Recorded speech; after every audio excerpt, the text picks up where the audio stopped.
It's now time for Ermanni and Edwards with Maz, live on the Woodward Sports Network. Every day, 2 to 4 p.m. Starring Ryan Ermanni, Michigan great and former NFL baller Braylon Edwards, and of course, Tom Mazaway. Let's talk some sports.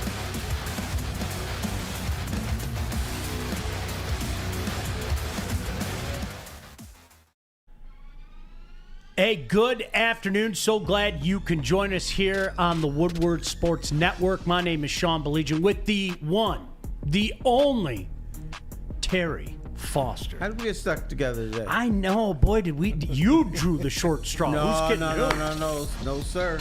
I'm just going to ride your coattails today. We're in for Ermanni and Edwards and, of course, Maz. They all taking some well-deserved time. All right, let's get it out of the way. Wait, hang on. We're going to have to do this show again next week. Are we? Yeah, because you know when Alabama taps that Michigan ass, Ryan ain't showing up. Started already. Not showing Started up. already. They're not. They're gonna say, Terry, Sean, can you do the show? Because Ryan and Braylon on vacation. I got to be honest with you. Ryan and I had a conversation like in the fall, and I told him point blank, I miss tweaking him. You know, all those years because I miss it. I can't tweak him anymore, T. I can't do it. I mean, they've run roughshod over the Big Ten. But if you remember, I mean, that guy, I talked him in to the stupidest bets back in the day, whether it be the Rich Rod era, when Brady hoped that was it. I mean, when Brady came in, Brady came home, everything was going to be okay. And so conversely, I used to talk him into the dumbest bets. I can't tweak them anymore. They always believe in their team. Now, even if if you take a hit on Michigan this year, you've made out the last 20 years because they're supposed to win the national championship every year. They're supposed to beat Ohio State every year, and so maybe you had a 2-3 year loss. Now you would still be ahead. I used to love, so I would do this thing. We would bet conies. We would bet conies instead of dollars, and so like I would go, I'll bet you 10 conies that Michigan doesn't cover the line against Indiana, whatever the case may be. And I would get him so worked up because remember during the Rich Rod era, they had the all in for Michigan. That was one of their little slogans and everything. And I would look at Ryan and he'd go, man, I don't know, 12 points is a lot. And I'd look at him and go, you're not all in. What are you talking about? You tell me all the time you're all in. You don't want to give me 12 points? Right. Fine, I'll give you 17. How many conies? How about 10? And I go, I got no time for you, man. You're not all in. You should be ashamed of yourself for taking advantage of the brother. I did. I'm sorry. Ryan, I'm sorry. If you're watching, Ryan, I owe you an apology. I'm sorry, but, man, those conies were good. I'm sure they were. I took so many conies for a few years. But did you extra onion? No, not extra onions, but I love my onions. I should do extra onions. No, don't do extra onions. They put enough onions on there because they make your breath stank. Depends where you go, because sometimes, let's be honest, sometimes you sprinkle a few little onions on there, and it's like, don't disrespect my coney like that. Okay. You got to put a good amount of onions on there, right? Yeah. Right? You know, and it has to be freshly cut onions. You have to be careful because some of these Coney Island places, they have onions in a packet, like a mayonnaise packet, and they squeeze it out. That's nasty. I got no time for that. No time for that. I do not want formaldehyde in my onions. Oh. You want them fresh. Like there's the crunch, right? I mean, not only the natural casing crunch, but like you want that crunch in the onion. Yes. If you're a coney place nearby and you want to bring by some conies, you're more than welcome to come here to Woodward Sports. We're never going to turn them down. And no fake onions, please. No fake onions. Don't disrespect it. Don't disrespect it. How was your Christmas, man? Mine was cool. Low key, just open gifts. It was just me, the wife, Celine, and Brandon. That was it. The only time I left the house, stepped foot out of the house, was I made them breakfast on my griddle. And technically I was out the house because I keep it on the backyard. What'd you make? I made omelets, pancakes, bacon. The good bacon. Not the little bacon that's this big and that shrinks up here. This was the hard brick, maple glaze, whatever, bake the real good stuff. So I did that. And then went to Trader Joe's. Trader Joe's is bad in the standpoint they have everything in their frozen food section. I made a cheesy bread. in the air fryer. Delicious. No kidding. Just crazy. Yeah. And then we dipped them in honey mustard and ranch, and it was crazy. Trader Joe's is pretty good, bro. You know what? It sounds, I don't want to put words in your mouth, but it sounds like your dynamic is kind of the same thing that's happened to us over the last few years. I mean, look, we're going to get to it. We're burying the lead. I think you know that, okay? But this wasn't just any Christmas Eve. This was a very special Christmas Eve. I think we all know that. But T, for us, and I don't know when it happened, like Christmas Eve is the big event now. Christmas Day is exactly what you just said. We're chilling. We'll do a little of this, do a little of that. Maybe go over to Grandma's house for a few minutes, but then we're going to blow home and just chill. Christmas Eve for us is the big event. And at some point in time, it kind of flipped. And I got to be honest with you, I like it that way. That's the let's hit it hard. And then we have the more low-key day like you were just describing. Yeah, see, our stuff has changed. We have no grandmas. So basically what we do is we just open up gifts, eat honey baked ham and side dishes, and then we go to bed. I took my shower Christmas Day, 7:30 p.m. My man. So I just woke up, had my little pajama pants on, a sweatshirt. I was probably wearing this one, and we just chilled all day. Now I found out we have something different. What's that? The day after Christmas, y'all don't do anything. Us, the day after Christmas, we out there exchanging gifts, elbowing people. That's when I use my gift cards and everything. So we out in the streets, and y'all are just chilling. Listen, I wish that we had the hidden camera at my house right now, because I would do the whole, you're looking live at a bunch of good-for-nothings. They are legitimately, I'm not joking, they're all going to be pissed at me. They are legitimately all in their pajamas right now, just doing absolutely nothing. They're bums. We got a little puppy who's keeping us all busy, right? But at the end, I mean, nothing is happening right now. And it's the whole, it's your turn to take the puppy out. No, I took him out last time. It's your turn to take the puppy out. And I go, all I know is I'm not taking out the puppy for the next 4 hours. I'm working with T. Foster. Okay. Bam. I'm so no puppy I duty got for you out me. the house. Thank you for that. Jeez, oh Pete, thank you for that. Yeah, absolutely nothing going on. Nothing. Are you guys doing anything today? No. Can you pick up something to eat? No. We have so many leftovers. I'm sorry. I'm a leftover guy.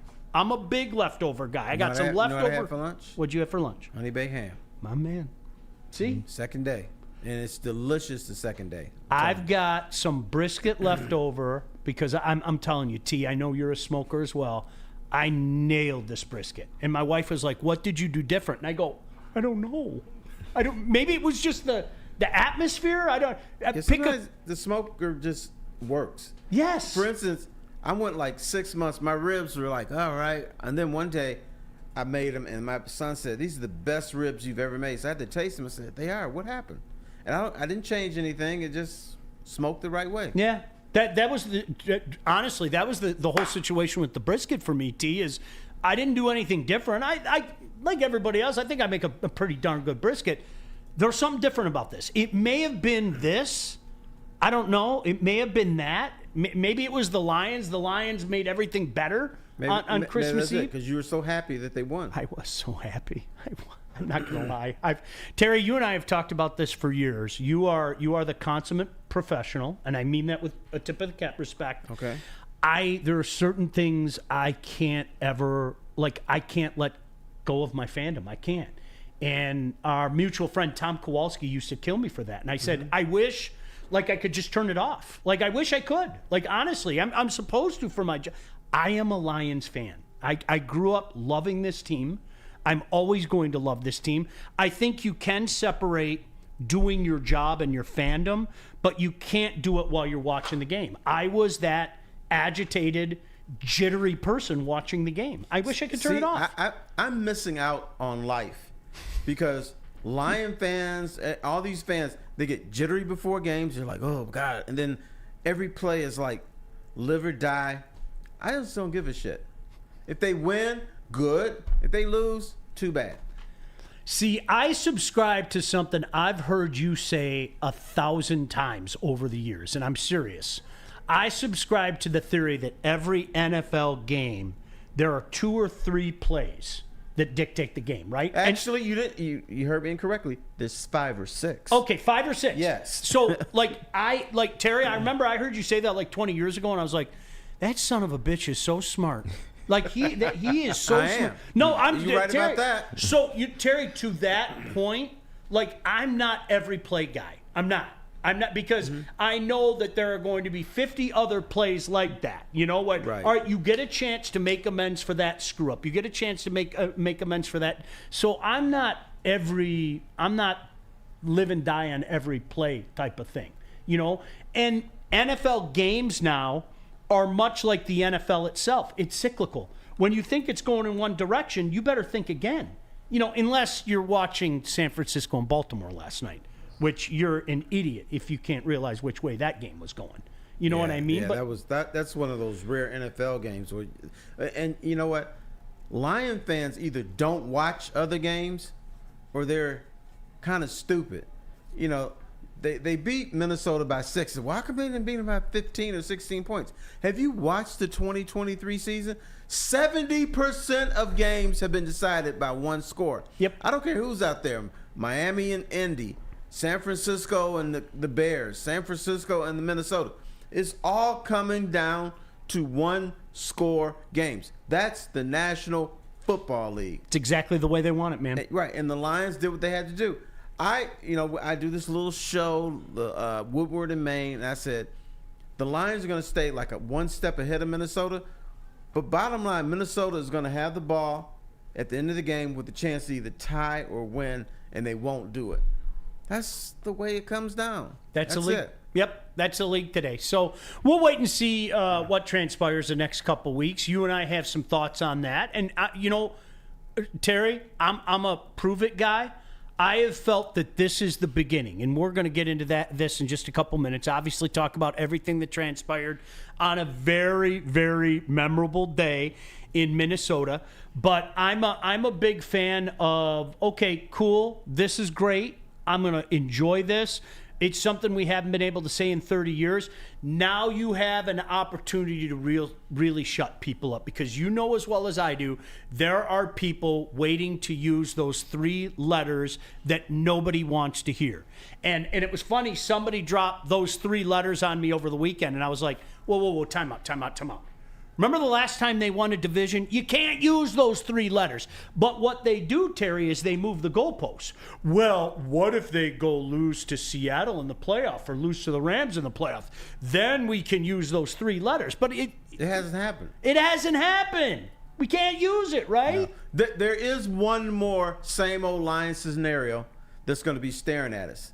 The 2024 season. Now, after what they did this year, if they turn around and win 5 games next year, that's same old Lions. 1,000. Because in the 90s, they would win 11 games, and then the next year, 6 games. Then they win 10 games, and then 5 games. What happened is the schedule would get tougher, which is going to next year, because they're going to have to play San Francisco and Dallas, and I think Philadelphia on the road next year. So the schedule gets tougher. Now, if they win 5 games next year, then it is same old Lions. But I think they're in a position where this is a brand new organization, new attitude, new all kinds of stuff, young team, studs, tough and everything. And Dan Campbell, this dude can motivate a turtle to run a 10-5 100-yard dash. It is, and for people out there that don't remember, I mean, you guys have probably heard about 1991 in the playoff game more times than you can shake a stick at if you weren't alive to see it. I can definitively tell you, and Terry, I think you'll get my back here, everybody thought that was just the beginning. Everybody thought that was just the beginning. It took time during the course of the year to build to that crescendo, but when they went and beat the piss out of the Cowboys, and I was sitting in that game in the $10 big boy seats, I might add, and I was sitting at that game going, this is the greatest thing ever. And then you hear Pat Summerall saying, John, I think we're looking at the 2 teams from the 90s. And the Cowboys go and win 3 of the next 4 Super Bowls, and we don't get dick. They went 5-11 the next year, Terry. I know. The winner of that game was supposed to be the dominant team in the NFC. Yep.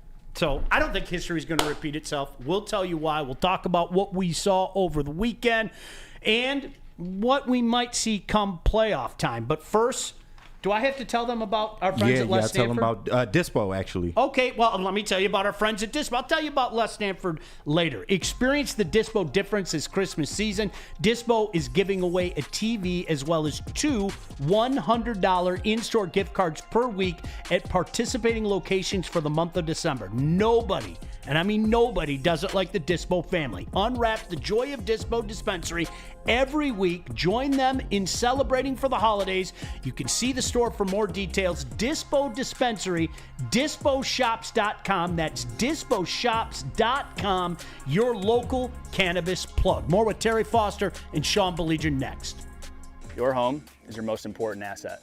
Flexibility in the sales process is key. When you work with Mark White and Associates, you can cancel at any time, for any reason, without penalty. Speaking of flexibility, check this out. Who you work with matters. Hire the best broker in the game.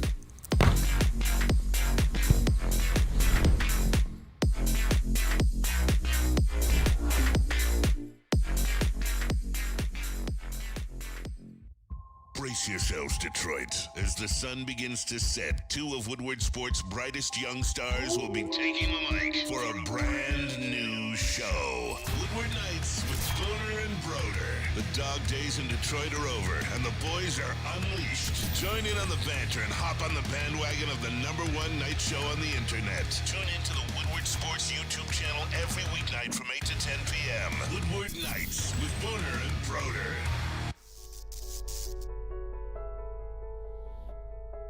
We've just received word. The world's cannabis supply has vanished. The public is outraged and has taken to the streets in response to this tragedy. The individual responsible acted alone, and we can only hope they will make things right soon.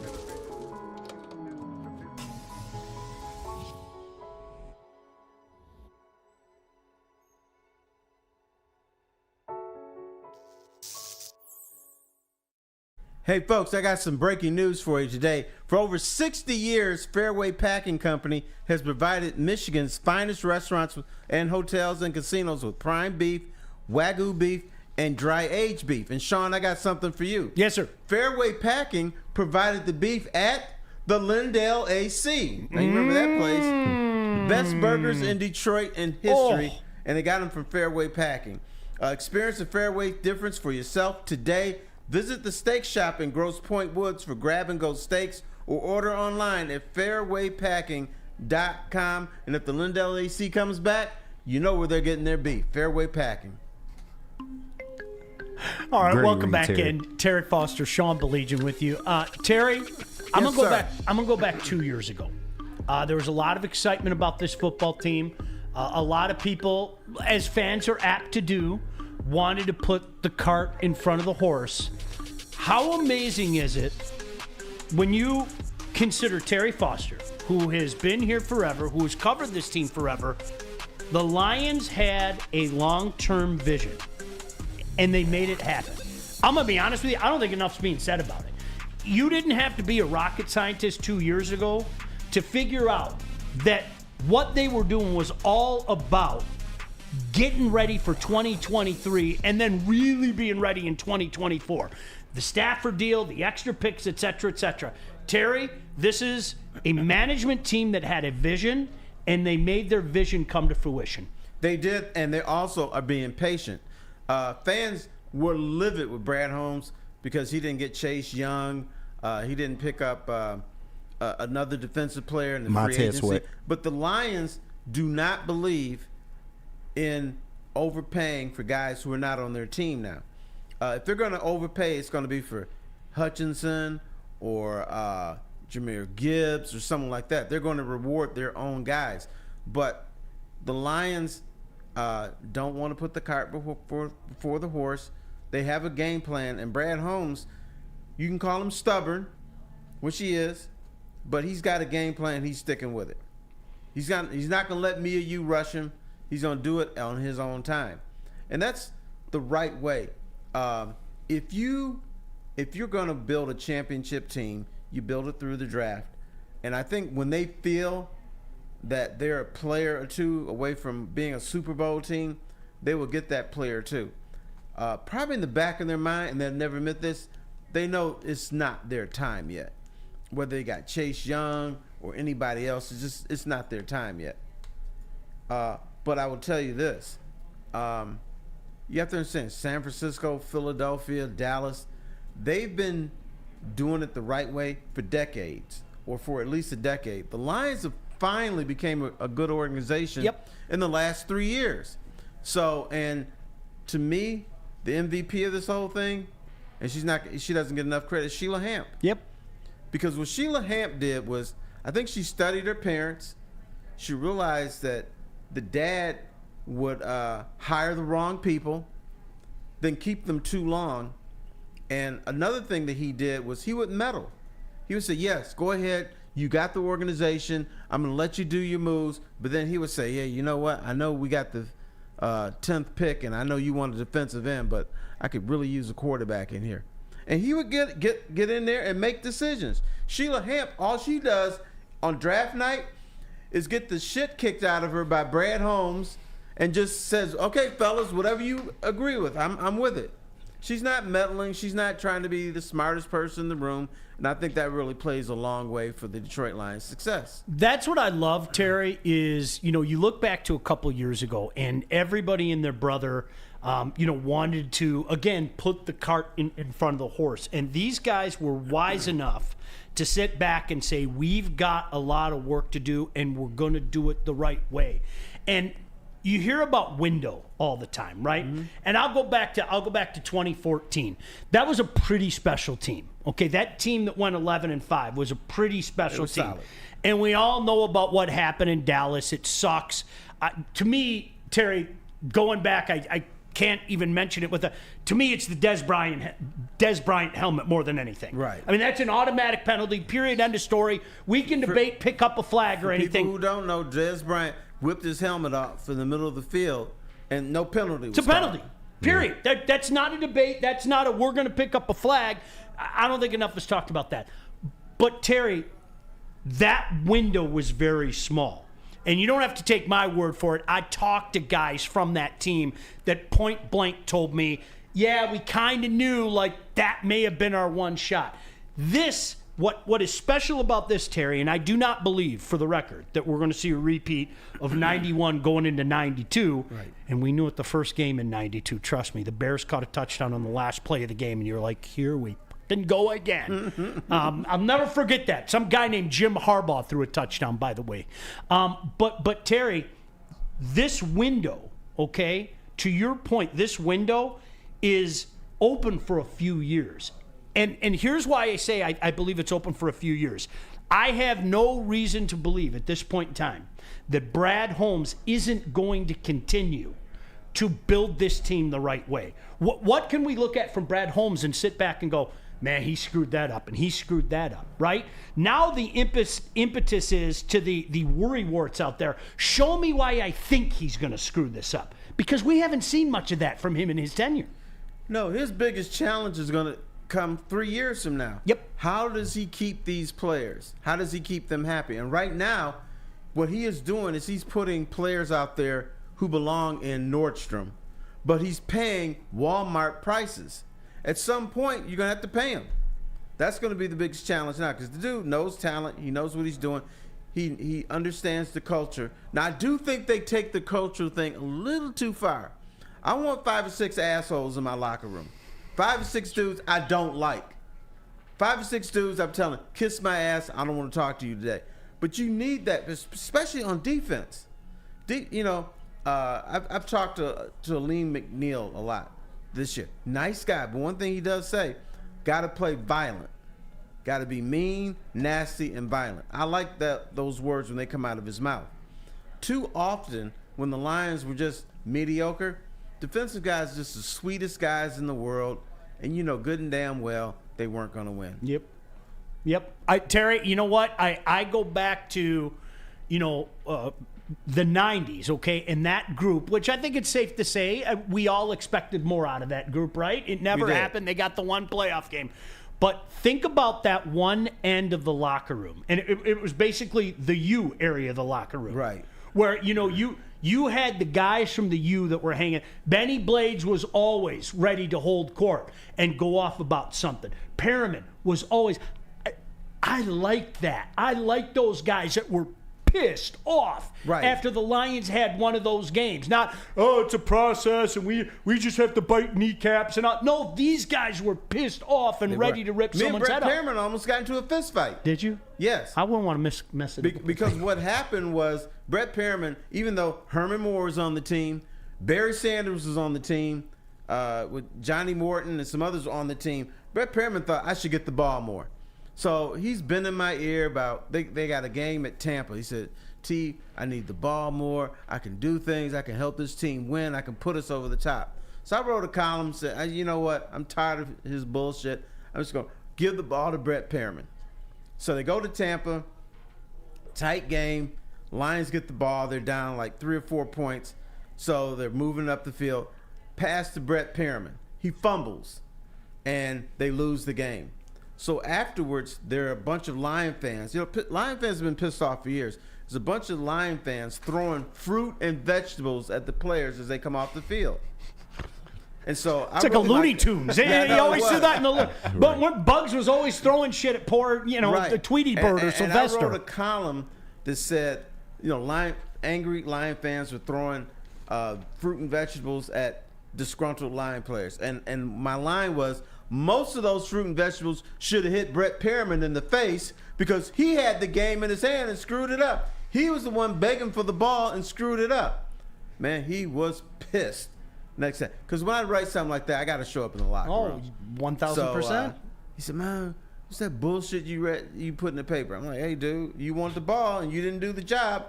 You have to get scrutiny." So then he says, he's going to get his boys from Miami to come up and kick my ass. And I said, "Go ahead, bring them up. I'm going to bring my boys from Detroit. They'll kick your little Miami people in the ass and send them back on the flight back to Miami." Of course, I had no one that was going to do that. But he was bluffing the whole time. So we went back and forth for like 3 days. Yeah. And then finally, like the 4th day, he said, "Come here, T." He said, "We good." I said, "All right." I should have fessed up and said, "Actually, I had no one to kick your ass." He would have fessed up and he was going, "I got vanilla ice." Right, yeah, What's up? Like, okay, ice, please. No, anybody but you. You probably had some of them drug dealers from Miami down there. I read an article like that. Wasn't he hanging around with He probably had Scarface coming after me. I want you to meet my little friend. Yeah, I don't need that. All right, listen, Terry, I know we're up against it, right? Are we up against it? All right. To me, I look at the NFC right now, and I'm going to throw this out there, and you can yell at me if you want. I know you will, but I'm going to throw this out there, and we're going to discuss it when we come back. You ready? Ready. Why not the Lions in the NFC? Why not the Lions? I'll tell you why. Can't wait to hear it. Do I have a read here, guys? Nah, Terry does. Big boy. Does. We doing Guardian? Nah, big boy. Oh, big boy. Do you know what I'd do to one of those big boys right now? Wintertime in Detroit is always better with comfort food from Big Boy. And try the veal parmesan or the new Southern Comfort chicken bowl. How about breakfast? The stuffed potato pancakes are back. The classic lumberjack or Santa Fe grande are also back, along with apple pie hotcakes that are too good to miss. Top it off with the new gingerbread shake for dessert. And my favorite dessert, which is never mentioned in these stupid ads, banana cream pie. Why don't they ever mention banana cream pie in Big Boy ads? That's the best thing they got on the menu. When you go to Big Boy, get banana cream pie, and if you're nice to your waitress, she'll put some extra whipped cream on it. My man getting his hair cut there wants some banana cream pie. See? Right? Look, he is agitated. Yeah, I know. That always pisses me off. And you know Get that on the menu. People here at Woodward Sports have never had banana cream pie from Big Boy. The audacity. Shame on you. Stop by your local Big Boy today and order whatever you want and the banana cream pie. I would never steer you wrong. Have you ever wondered where all the finest restaurants get their steaks? It's Fairway Packing Company, providing Michigan restaurants, hotels, and casinos with prime beef for over 60 years. But now you can buy these cuts of meat for yourself at the Steak Shop by Fairway Packing Company. Prime porterhouse, A5 Japanese New York strip steak, dry-aged Wagyu beef tomahawk.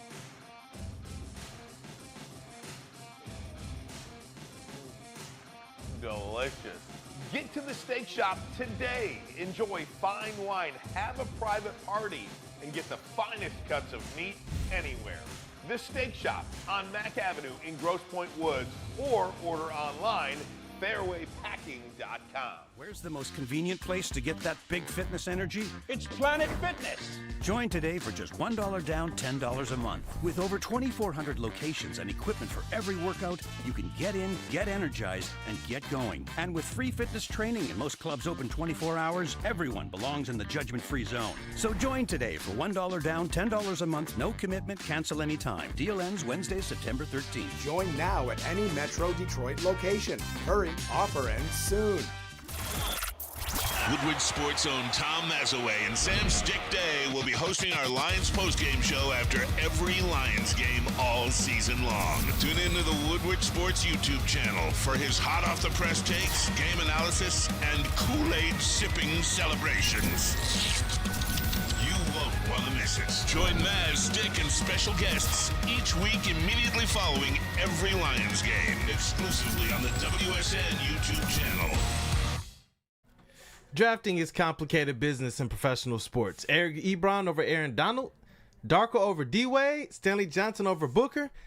Bro, that hurts to even say. So let me help you out here. Jack Labrador should be your #1 overall stocking stuffer pick this year. 1 deck, 3 games for the fun for the whole family for less than $20. You'll love your Jack Labrador pick more than you'll love Sam Laporta and Jahmyr Gibbs. Just maybe. So draft like Brad Holmes. Draft at jacklabrador.com or scan the QR code above me right now.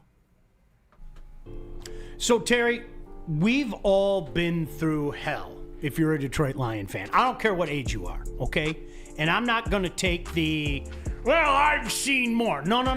I don't care if you're 20 years old. You know what? You've seen some shit, okay? There have been years, games, moments where you've had the 1,000-yard stare. You can't believe what you just saw, okay? I mean, whether it be, Terry, I always talk for me. I remember Thanksgiving 1980, plain as day. Vince Evans scores a touchdown on literally the last play of regulation to tie the game. And then they return the kickoff in overtime for a win. And my dad and my grandfather are sitting there laughing hysterically. And I'm 10 years old and I'm in tears. I'm in tears. Oh, man. And I know better than to walk up to my old man, the cop, and go, Dad, this isn't funny. Shut up. You know, so I walk up to my kindly grandfather and I look at him and I go, Grandpa, why is this funny? I'm like Cindy Lou Who from The Grinch. Why are you taking the Christmas tree, Santa Claus? Grandpa, why is this funny? Kindly Grandpa puts me up on his lap. Sean, this is just something you're going to have to get used to. No, I'm not going to have to get used to it. I don't want to get used to it. And the worst part is he wasn't wrong. He wasn't wrong, and we've all had to live through it. So, obviously, the ultimate exercising of the demons will be when this team goes and wins a Super Bowl, which is going to happen in our lifetime, damn it. But I think some demons were exercised on Sunday. Is that a fair statement, T? That's a very accurate statement, young man. But see, I was more mature than you as a child. When Tom Dempsey kicked the 63-yard field goal to beat the Lions, I said, that's it, I'm out. I'm done. Because what happened on that day, it was a beautiful day in Detroit. The Lions played the New Orleans Saints in New Orleans. It looks like they're going to win the game. They trot out Tom Dempsey with a wooden half foot. So I'm thinking, this is done. He had half a foot. He had half a foot and kicked a 63-yard field goal. And I said, that's it, I'm done. And then the other thing that traumatized me as a Lions fan as a child, Minnesota Vikings, Purple People Eaters, Fran Tarkenton, all those guys. Chuck Foreman. Do you know they beat the Lions 17 times in a row? Home, on the road, home on the road. And you know what? And the sad thing, it was never a blowout. It wasn't 34-10. It was always like 13-10, 17-14, 17-16. And the Lions had a shot to win every game, and they lost 17 in a row. Now that's it. I'm out. See, we've had this discussion about like the teams. There was the Vikings. I grew up in the era where the Bears terrorized me. Like the Bears terrorized me, and I've said this 100 times. Big and Buckets? No. They see the 80s for right. me. You're later than me. The 80s for me, and I've said this 100 times, and I know there are a few people out there that agree with this. I've always been a fuck the Bears guy, and you know what it was? The Bears were what I wanted to be. The Bears were the team that went and won a Super Bowl. The Bears were the team that invoked their will on you. The Bears were the team that beat the piss out of you. And so for me and the younger generation, like my son, your kids, they hate the Packers. Yeah. That's the one. But Terry, I'm going to go back to Sunday, and I sat back after the game, and I try to be rational because I know I've got that fan gene in me. And I found myself saying to myself, okay, I don't like a potential matchup against Matthew Stafford and the Rams. I don't, for many reasons. I love it. We'll get to that in a second. But as a fan or as a story? Story. Okay. I agree with you there. Yeah. All right. I don't like the matchup with Seattle. We know that Seattle's matched up very well. But I looked at the rest of the NFC, and I said, okay, Frisco, especially after last night, maybe they aren't the kryptonite that I thought. Philly? Well, we've seen what Philly does. Dallas is going to shit the bed at some point in time. You don't know when. Right. You know it's happening. Like as sure as the sun is going to rise tomorrow, okay, Dallas is going to shit the bed. Maybe it's against the Lions. Maybe it's against somebody else, but Dallas is going to shit the bed. And Terry, oh, Lord, forgive me. Oh, you about to say something bad. Why not the Lions? Why not the 2023 Detroit Lions as your NFC representative in the Super Bowl? Well, when you look at what's happened with San Francisco, Philadelphia, Dallas, Seattle, the Rams, all these teams, you would definitely ask that question. And it's a legit question. But here's why it won't be the Lions. I refuse to believe the Lions got it right for the first time in history. For this 3-year window, they got it right. Philadelphia's been getting it right for years. Dallas, yes and no. San Francisco's been getting it right. Green Bay has gotten it right for all these years and only won one Super Bowl and didn't win the last 50 years. I refuse to believe that the Lions, in a 3-year window of getting it right, are going to go to the Super Bowl. That's my only rationale. Other than that, when you look at the teams, right here, people say, well, the Lions can't win it because Jared Goff has a noodle arm. Well, they can't win it because that's not what the Lions do. But when you look at this season, Philadelphia's looked like crap defensively for many times. And they got the guy that many Lion fans here want, Jalen Carter. He's on that team. I don't know if anybody noticed. And they still stink defensively. Dallas, very good team in Dallas. Get them away from Cowboy land, and they look like the old school Tampa Bay Buccaneers who lost 27 games in a row. That's what they look like. San Francisco, yeah, you know what? They got destroyed by the Ravens, but I'm going to throw that game out. I'm with you. I actually agree with you. San Francisco is still the team to beat. Now, I know the Lions and the Ravens were on the same field once upon a time, and it was a mollywop. Right now, Baltimore's the best team in the league. I think San Francisco's second. So, are you telling me that the Lions, who are a very good ball club, are going to take their ass out to the Bay Area and beat San Francisco? It's not happening. That's why, no, in my mind. You know what you said. I hate when you bring logic into equations like this, Terry. Damn you! But you're absolutely right. Listen, I mean, this is the start. Okay, this is the start. We know it's not supposed to happen like this, but can I also bring this up for a team that you saw up close and personal?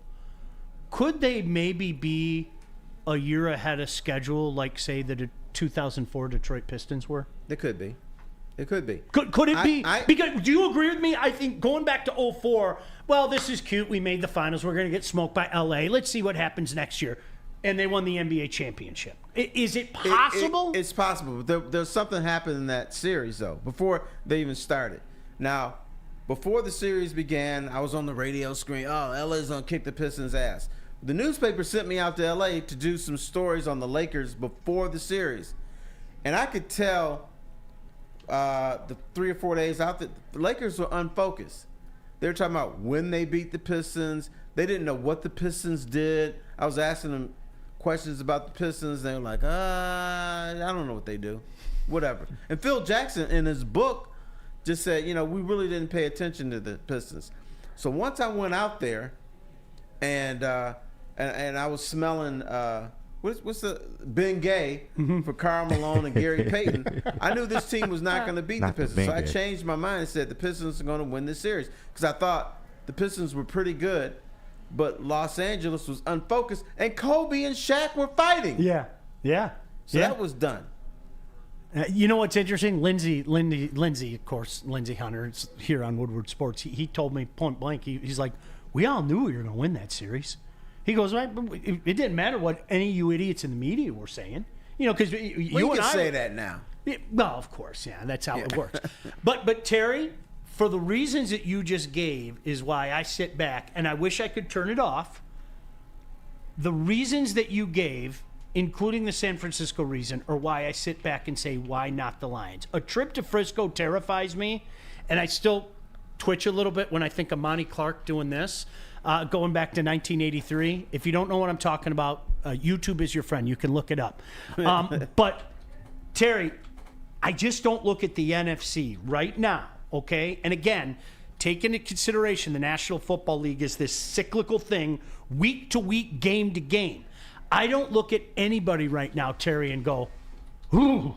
You know what I mean? I don't look. If anything, to be honest with you, it's the Rams. Those two wide receivers, what they might be able to do with Matthew Stafford at quarterback, terrifies me because I know the limitations of this defense at this point in time. Yeah, they are. But San Francisco should too, with Debo and McCaffrey. Ayuk. I love Ayuk. Such an underrated wide receiver. Right. And then San Francisco and young Lindsey, who is a San Francisco 49ers fan, hates when I say this. San Francisco doesn't need a quarterback to win. They could run the wishbone and still win the NFC. They could. And for you young people who don't know what a wishbone is, the wishbone offense is you have your quarterback and 3 running backs in the backfield, and you just hand off. Love the bone. Oh, the bone was so great. That takes me back to my the SWC days, man. Oh, hang half 100. I Barry Switzer talking about hanging half 100 on people. Man, that's beautiful. That's beautiful stuff. I had a beautiful wishbone moment in the 80s. Back then, they had the Skywriters Tour, and what you used to do is you would go to every Big Ten campus. And one of the people on the Skywriters Tour was former Oklahoma quarterback. I think his name was Ed Davis. Okay. He ran the wishbone. So at Indiana University, we were on the field and everything. And he said, hey, fellas, I want to do it one more time for old time's sake. So he put us in the wishbone. He handed me the ball, and I fell into the end zone. There was no defense there, but it was cool. That's awesome. Oh, that was awesome. All right, Terry, you mentioned because I mean, right now as we play the obligatory game, it's looking like it could be Seattle. It's looking like it could be the Rams. I have a feeling it's going to be Seattle again. I just do. Looking at the schedule the rest of the way, I don't expect the Rams to beat the Niners. We'll wait and see how that plays out. Does that open the door for Seattle? Again, we'll wait and see how that plays out. You brought up your preferences to see the Rams. What an incredible, can't-miss moment that would be. Forget about just for us. The NFL would love to see that matchup. So would I. I want to see Kelly Stafford. I want to see Detroit Ram T-shirts, all that stuff. I want chaos. All right, let's get into that when we come back. He's Terry Foster. I'm Sean Belegian. Can't thank the boys enough for being here. Kenny and Kool-Aid. Do I need to do anything before we hit this? You sure do. We got a Guardian alarm. All right, Guardian alarm. That would be me. That's Terry. That's me. Terry. Oh, well, I got Sean on the camera, so we just gonna roll with well, that. we made deals, right? Yeah, and Terry and I made deals. You guys weren't aware of that. We made some deals before the show started. And I'm just screwing up all these ads. Go ahead. All right, if you live in the hood, you need Guardian alarm. You know damn well you do. Because you be in the bed like at 3 in the morning, you hear a noise downstairs. It ain't mice.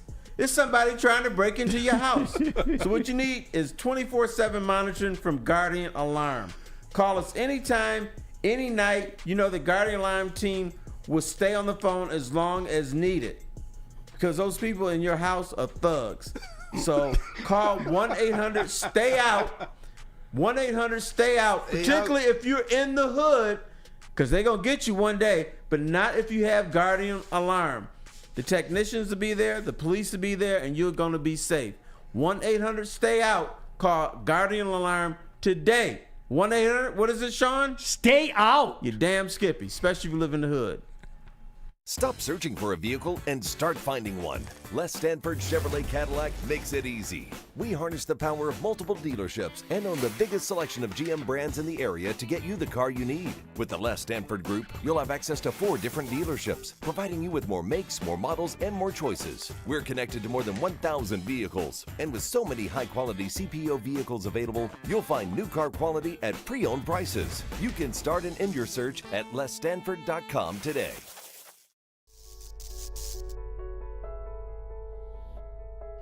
We've just received word. The world's cannabis supply has vanished. The public is outraged and has taken to the streets in response to this tragedy.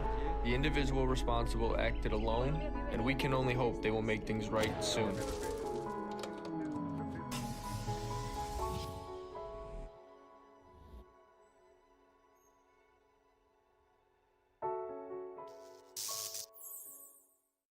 Calling all landscapers. This is Darren McCarty. I'm at Outdoor Equipment Co. How would you like to landscape like a legend? How about a bad boy zero turn? And even a chainsaw.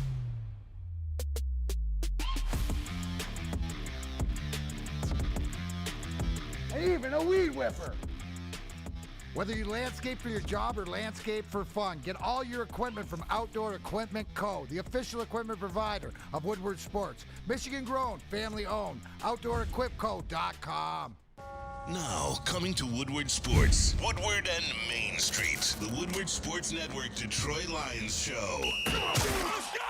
Catch Gabrielle D. Phillips, Matt Broder, and Terry Foster for all the latest news on your Detroit Lions every week. Only on the Woodward Sports Network YouTube channel and woodwardsports.com. Hey, listen, you know what happens when you run a great business for over 50 years? Well, you expand. You offer more products to more people. And that is exactly what our friends at Les Stanford did by adding Les Stanford Buick GMC. The same great service that customers have come to know, to expect, and to trust on Woodward Avenue just south of 9 Mile. Check out Les Stanford in Dearborn today. Find the brand you want at lesstanford.com. T, you brought up the Detroit Lions, okay? Or the Detroit Lions. The Detroit Rams. Right. I never got into that. All right? And listen, did I like Matthew Stafford? Yep, I did. But when Matthew Stafford left the Detroit Lions, from that point on, I didn't give a crap about Matthew Stafford. No offense, Matthew. No offense, Kelly. Best of luck to you. I'm not hating on you. I'm not wishing bad things about you. I couldn't care less. Was I upset that they won the Super Bowl? Yeah, I was, because I was jealous. I wanted my team to do it. Just like when I was a kid, I hated the Bears because Ditka's Bears were what I wanted my team to be. But at the end of the day, Terry, I couldn't care less about Matthew Stafford. Don't wish bad things on him or anybody else, but I couldn't care less. With that being said... And let me say, I get you too.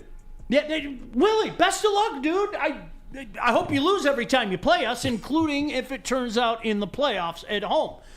What a circus it would be if that ends up coming to fruition in a couple weeks. That's what I hope happens. I love chaos. I love the storyline. I want to see Kelly Stafford on every show, ripping whoever. I hope she comes to Ford Field and somebody throws a drink on her.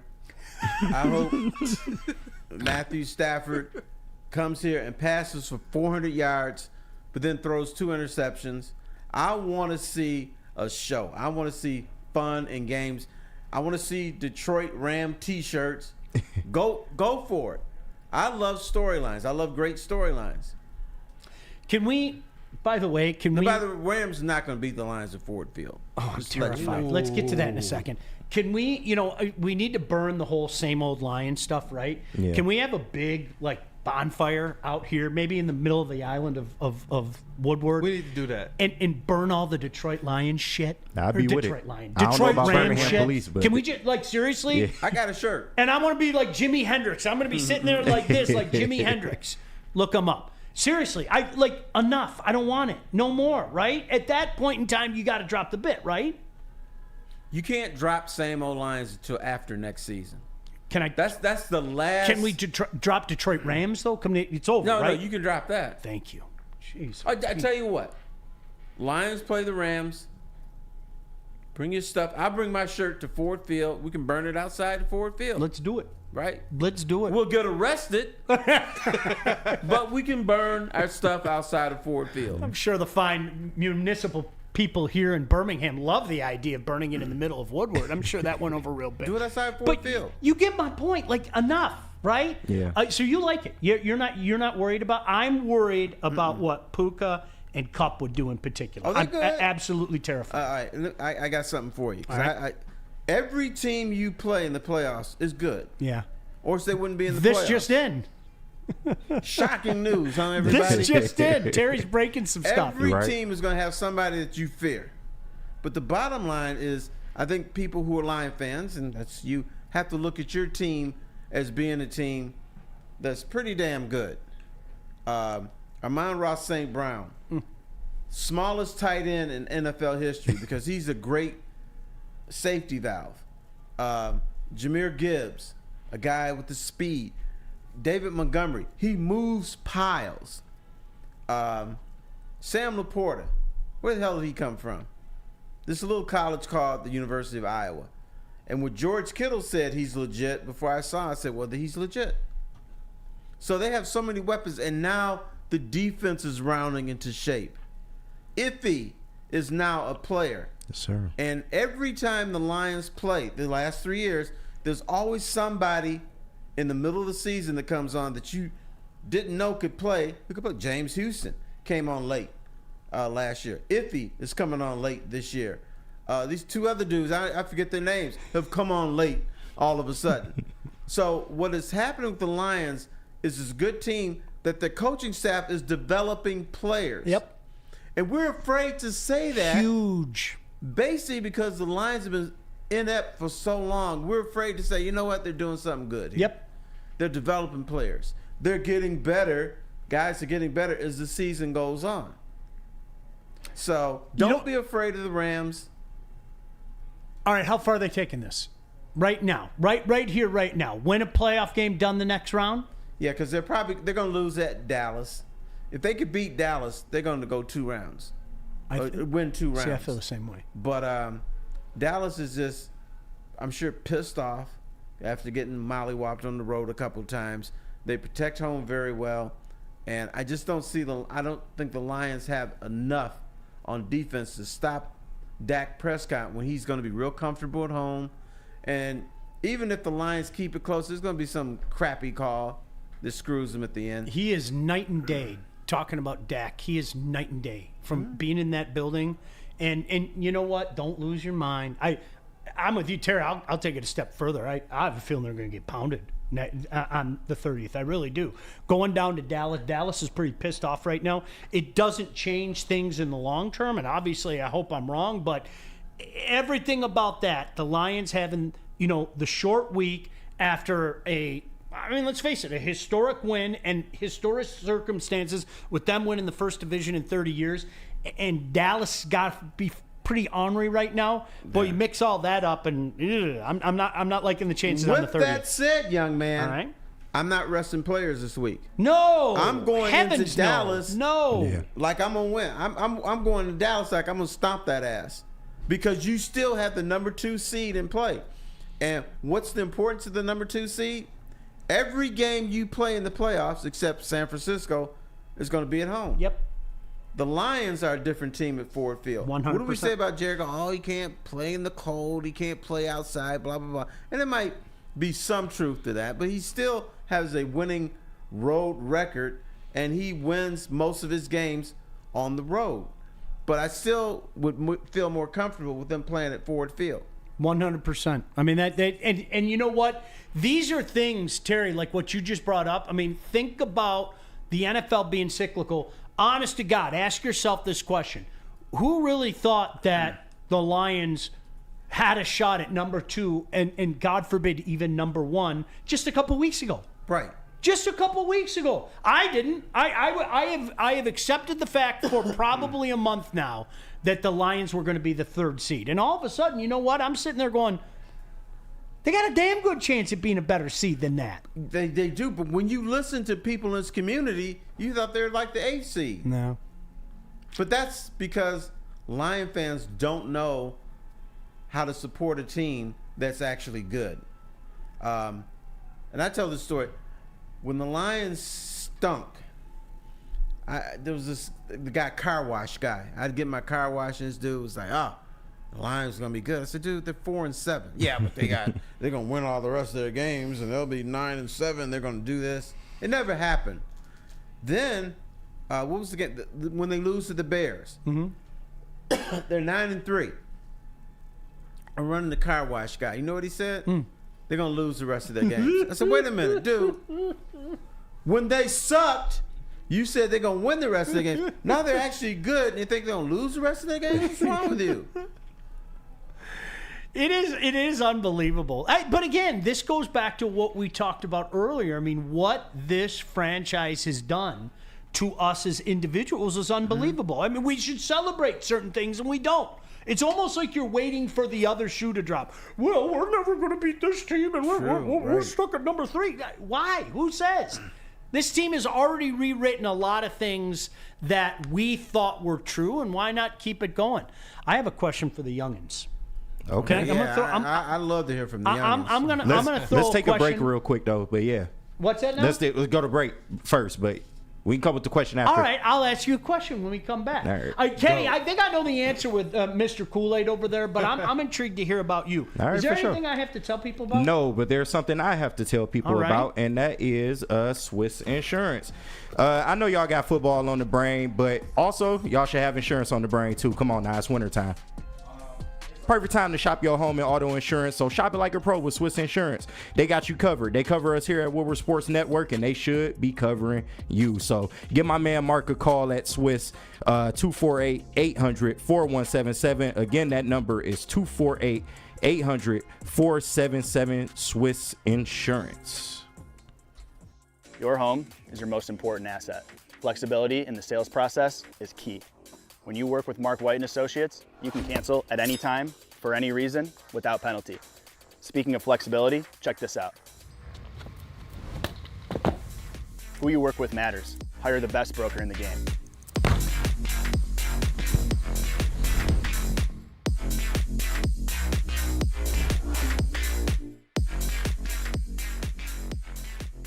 Savor the heart of home at Big Boy with our all-new down-home comfort dishes.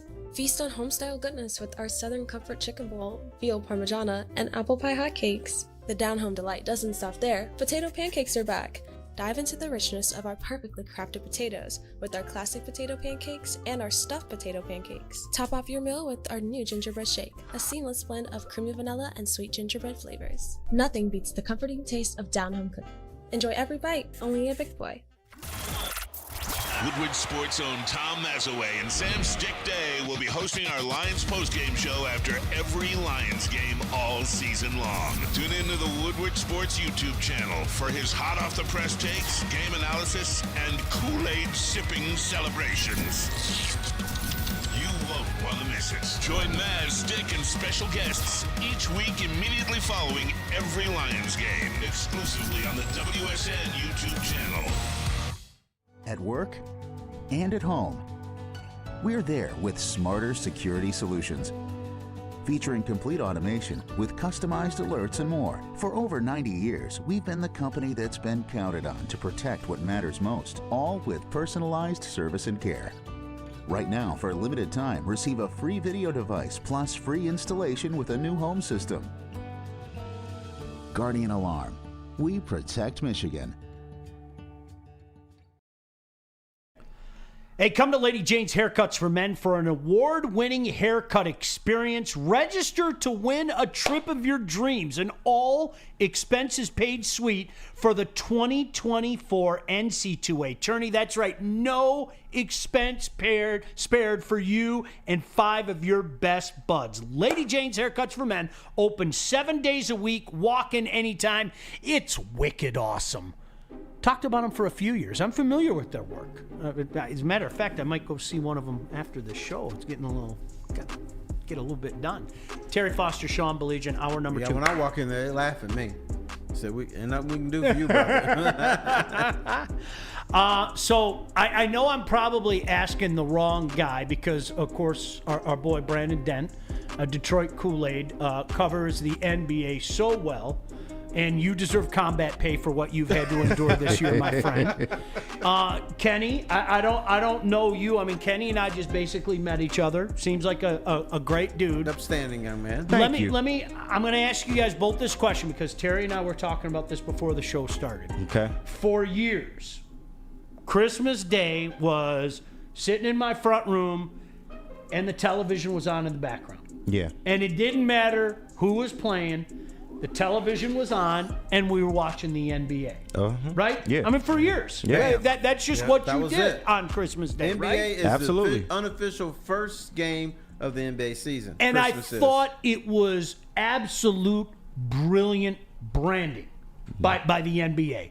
They said, we're going to own Christmas, and even like hockey-loving dudes like me, we're going to be watching the NBA on Christmas Day. Yeah. Yep. Truth. Now, truth. If you had to estimate the amount of minutes watching the NBA yesterday, I'm going to start with you, Kenny. Okay. How many minutes do you think total you watched the NBA yesterday? How many minutes total did I watch? Yes. That's tough. I watched the second half of 2 NBA games. I don't know how many minutes that would be. So it was significant. About 2 hours total. Okay. Yeah. All right. 2 out of 8 hours. Detroit Kool-Aid, what about you? Yeah, you know what, man? Basketball has been a tough thing this season, man. The Pistons have just absolutely taken me and done this. I tapped in like a little bit, watched some basketball, and was like, I don't want to see these teams playing good. And I just kind of zoned out, man. I really did. Listen, when I was growing up, basketball on Christmas was it. Yeah. Like, I remember having my basketball rim outside. At halftime, it didn't matter what game was on. I'm out there doing all of the different moves, coming right back in and getting right back to basketball. But this year, hey, it was a little tough, man. No I kidding. can't even lie. I like how he's blabbed for 5 minutes and hasn't answered the question. So is it safe to say you watched under 5 minutes? I watched a little bit more than 5 minutes, man. I Okay. probably watched about a half hour NBA basketball, though. All right. Yep. Because Terry, you and I, if I watched 5 minutes, I think I'm being generous saying 5 minutes. Honestly, I think I'm being generous. Well, I kicked your ass. I watched 15 minutes. But usually, I'm watching 8 hours. Or at least 6 or 8 hours. At the very least, it's just on, right? I mean, a lot of times, it's almost like Thanksgiving. Like Thanksgiving, at my house at least, the Lions game was always on. Grandma always had it on, and then we've always had it on, and maybe people aren't watching, and for years, guys like you and I were always working, so Thanksgiving dinner to my kids was 7 o'clock at night, but the game's always on. And that's kind of what the NBA was for years. It's just on. Maybe a few people after dinner are going to sit and watch it. The NFL was on. We were watching football in my house. Period. End story. Same here. Right? Boy, the NFL. NFL is king. That it is. We know it. You cannot. So, like, honestly, I'm wondering for how many of you guys out there as well. The same dynamic transpired for you. I mean, for years you grew up, the NBA was on. It didn't matter who was playing. You were watching the NBA. It was part of Christmas culture. Right. Now to add on to this, now, on Christmas Day, we really don't fight. Because, we're there opening gifts. We're there for love. We're there for Jesus. We're all there for a lot of things. The only time there were some fights yesterday, you know where those fights started? When someone tried to turn off the NFL game to the NBA. That's why they started those fights. Yeah. But, it's just, I really thought that the NBA had a shot against the NFL. Because I didn't think they'd ever go head-to-head. But when they did, and I was part of this, I'm like, damn, the NBA's getting crushed today, at least on our little TV. But, the games are so compelling. But the other thing, yes, the NFL is king, but every game yesterday in the NFL was compelling. Yep. It was important. Like Boston and the Lakers in December, who cares? Right. It doesn't mean anything. The only reason they had that game on is because they must have thought Larry Bird and Magic Johnson would have come out and play against each other. There was no need to watch the Celtics smack the Lakers around. Nope. No, and Terry, to your point, and again, this is the power of the NFL. The Raiders jump out, and you're like, okay, any second now. Any second. Mm-hmm. Any second now. Okay, here come. All right, Mahomes. Wait. What? Harrison Butker missed a field goal. That doesn't happen either. And then you found yourself going, all right, this cute little Raiders story, a team that just looks so abysmal on the Monday night here. Wow, this is funny. Same thing with the Eagles game. It was like the Giants had no business being in that game, yet they were. And they hung around, and all of a sudden they made a game of it. And then, last night was just a car crash to me. Right. It was just when I was watching not the car crash game, but the Kansas City game, I said, Kansas City sucks today. And it's not going to change. But you know what? I couldn't take my eyes off that train wreck. Yep. I kept it on. Yep. Well, and how many times have we heard it in the last few years? And where's Flannel, by the way? I mean, anytime I say the word Mahomes, I half expect, the right, guy, pop out a bush. Service is going to start with the guy. The whole what's wrong with Patrick Mahomes and the Chiefs thing. And the answer to that is the same as it's been the last 3 years when somebody tries to say this. Nothing. It's the National Football League. Yeah, I mean, you're absolutely right, Terry. I mean, we see it. We've seen that act yesterday so many times, and it didn't take you long to figure out, okay, this is going to be one of those days for those guys. Yeah. It's just not happening today for those guys. They're janky. I use the word janky. Their janky wide receiving core couldn't get open. Yep. And then when they do get open, they drop the ball. It's amazing. Absolutely. No, but I'm just interested to hear, Terry, if a lot of people have done that exact same dynamic that we did. I mean, listen, do you know when I turn on the NBA? Commercial breaks or in the span between games. That's when I turn on the NBA. And I'm not joking. It was probably 5 minutes total. Probably 5 minutes total. And I feel the same way as you, man. I'm just like, I'm just right just now. a little broken. I was one of those guys that thought, I know I told you this. I talked to you about this. Yep. Terry, the over 27.5 was a gift from the good Lord above. He sent his son on Christmas Day, and his other gift to us was the over on 27.5. Right. Yeah. A healthy Cade Cunningham. Are you kidding me? They're going to bury that over, right? So what pains me about the Pistons? Since you switched on me, is I sort of got my reputation in this town because of the Detroit Pistons. I covered the bad boy Pistons. You did a pretty good job. I did some stuff that might be part of it. It was solid. You did a pretty good job. And then did some stuff with the going to work Pistons. Got to know all those guys. It pains me because I built my reputation on it, and to see them winning 2 games, and then hearing people saying they're only going to win 2 games the rest of the year, and I'm not saying what a dumbass you are. A little teeny part of me says, you might be right. I'm not going to say anything now. It pains me to see a team that was once good. Now, some of the young fellas are saying, well, the Pistons are a historic franchise. No, they're not. The Pistons usually suck. Before Isaiah Thomas came here, they had Bob Lanier, Dave Bing, Terry Dissinger, George Trapp, and they stunk. Then Isaiah and them had their little run. Then they stunk again. Then the going to work Pistons come in, win a championship, go to 2 NBA finals, and then they get old and crusty and get gray beards, and they suck again. So I would say 70% of the Pistons' existence has been awful. Not this bad, but it's been awful. That's who they are. I'm going to vouch for that 100% because even in the 80s, growing up, when they started to get good, Terry, I remember, okay, they can't beat Bernard King and the Knicks. Mm-hmm. Okay, they can't beat Dominique Wilkins and Atlanta. They can't beat Larry and McHale and Parrish. Okay, they're never going to beat the Lakers. And it was like every year they took that step up. Right. And it was almost like, whether we want to admit it or not, it was almost like what you were talking about with the Detroit Lions. We've been burned so many times by the Detroit Lions that instead of talking about what we can do, we talk about what we can't do. And that's the way the Pistons were in the 80s, whether anybody wants to admit it. One loss away from having the Bad Boys broken up. It was 87. Mm-hmm. They played the Washington Bullets in the best of 5, and it went 2-2. So they come back to the Silver Dump for Game 5. The Pistons have lost that game.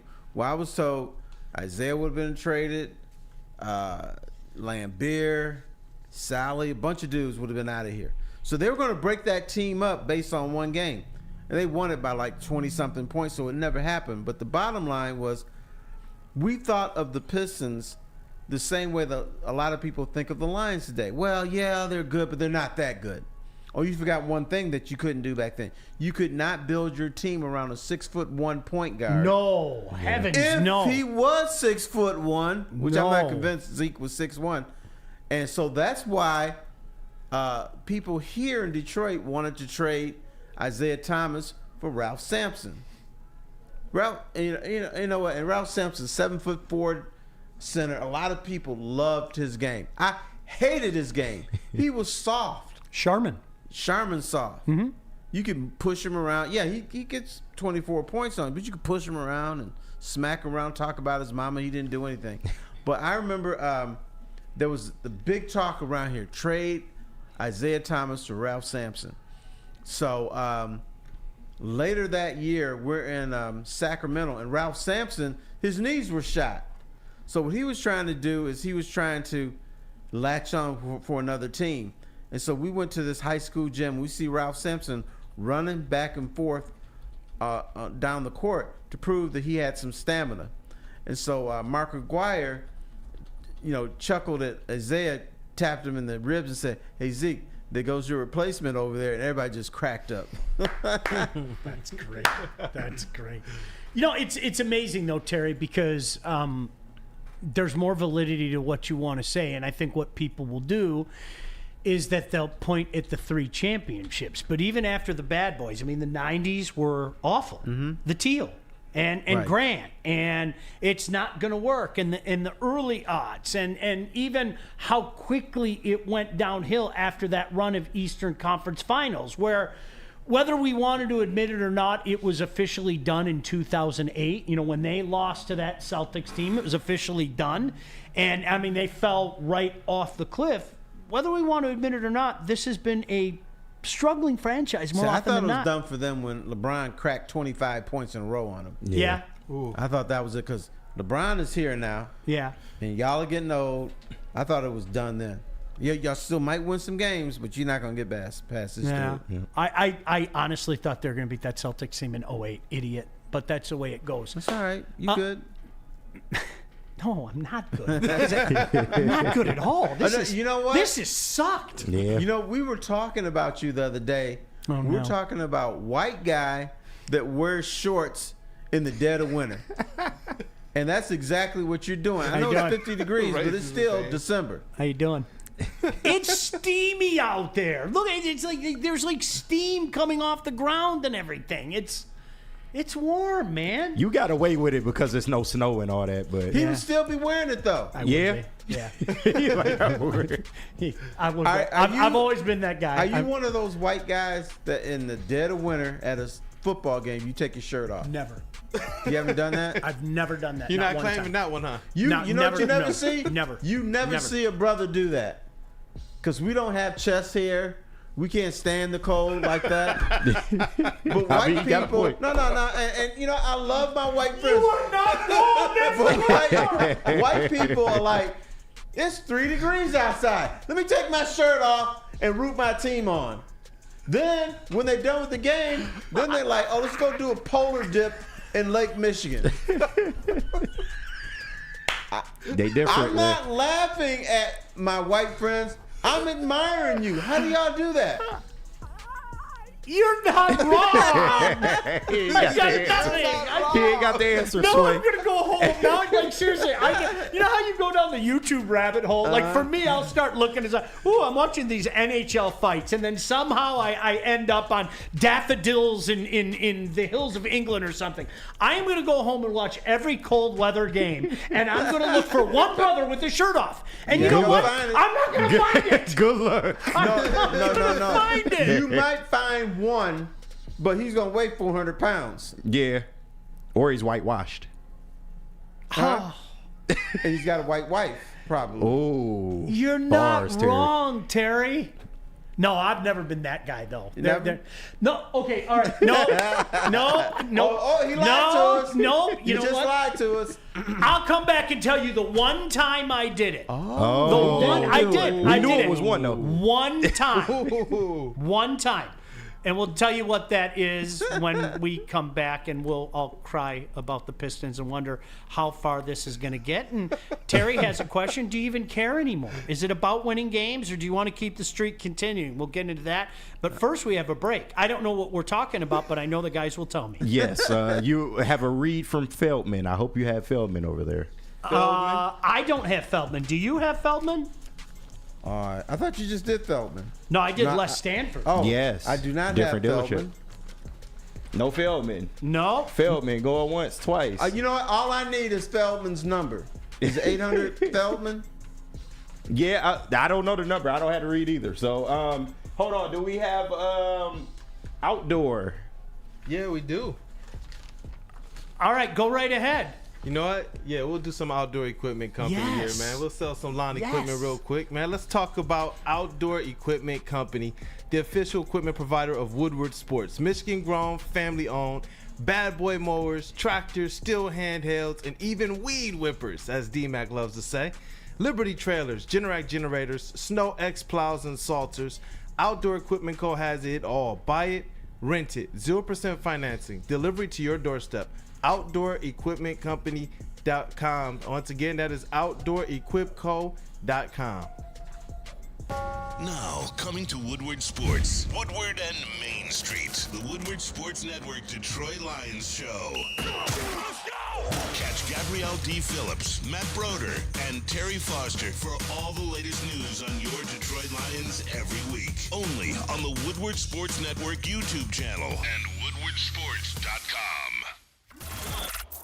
Woodward Sports' own Tom Mazaway and Sam Stick Day will be hosting our Lions postgame show after every Lions game all season long. Tune into the Woodward Sports YouTube channel for his hot-off-the-press takes, game analysis, and Kool-Aid sipping celebrations.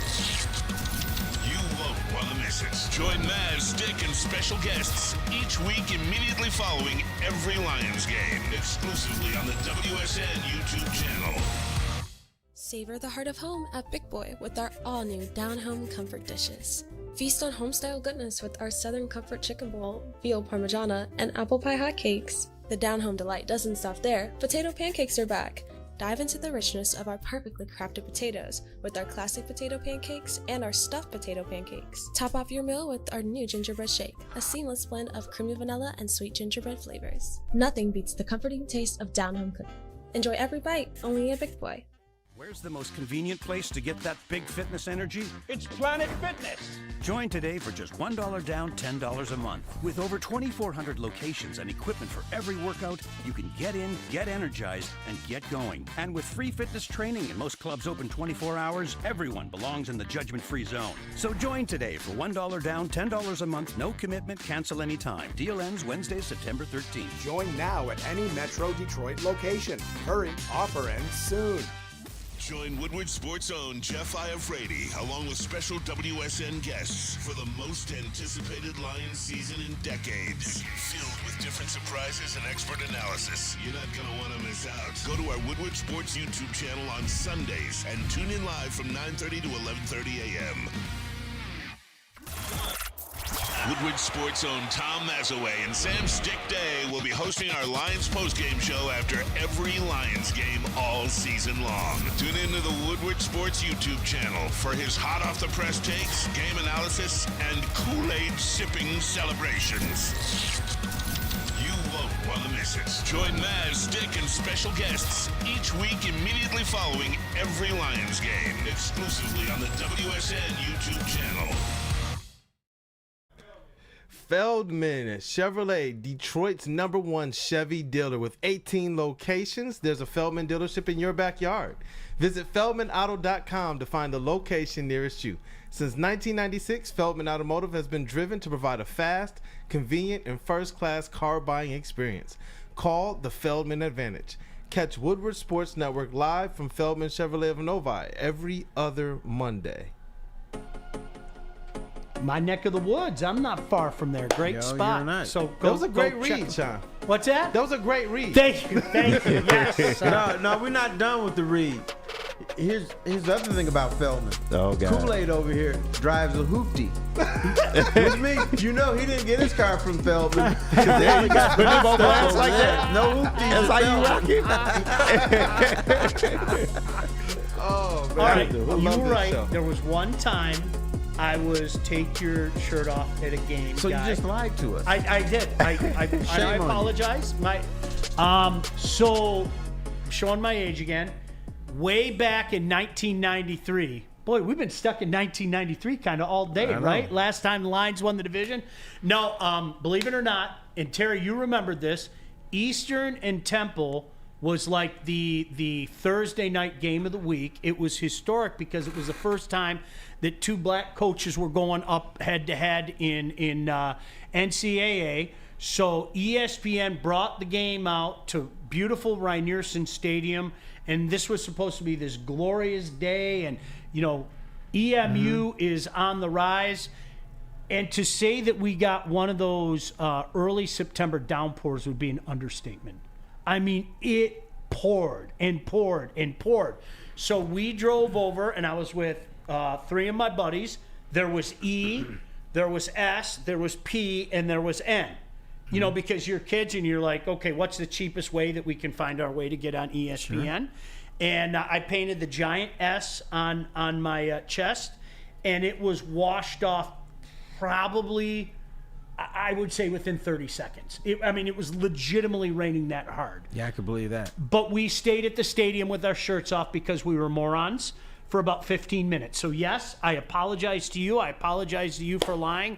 I was the token white guy at a game with his shirt off. I don't know if it's token. That's most of you. Now, what you should have done, yes, it wouldn't have rained that day. You should have, all of y'all, you should have had more friends with you, and you should have support the brothers.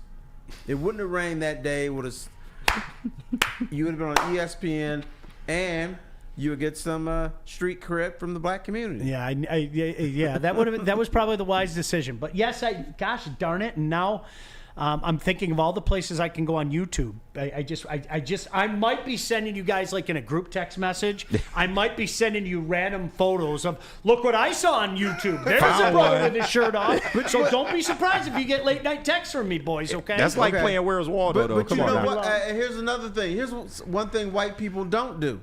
If it's a game in a dome and it's 72 degrees, they don't take their shirts off. It's got to be 4 degrees. What's up with that? Sean, educate me. Help me out. I got nothing.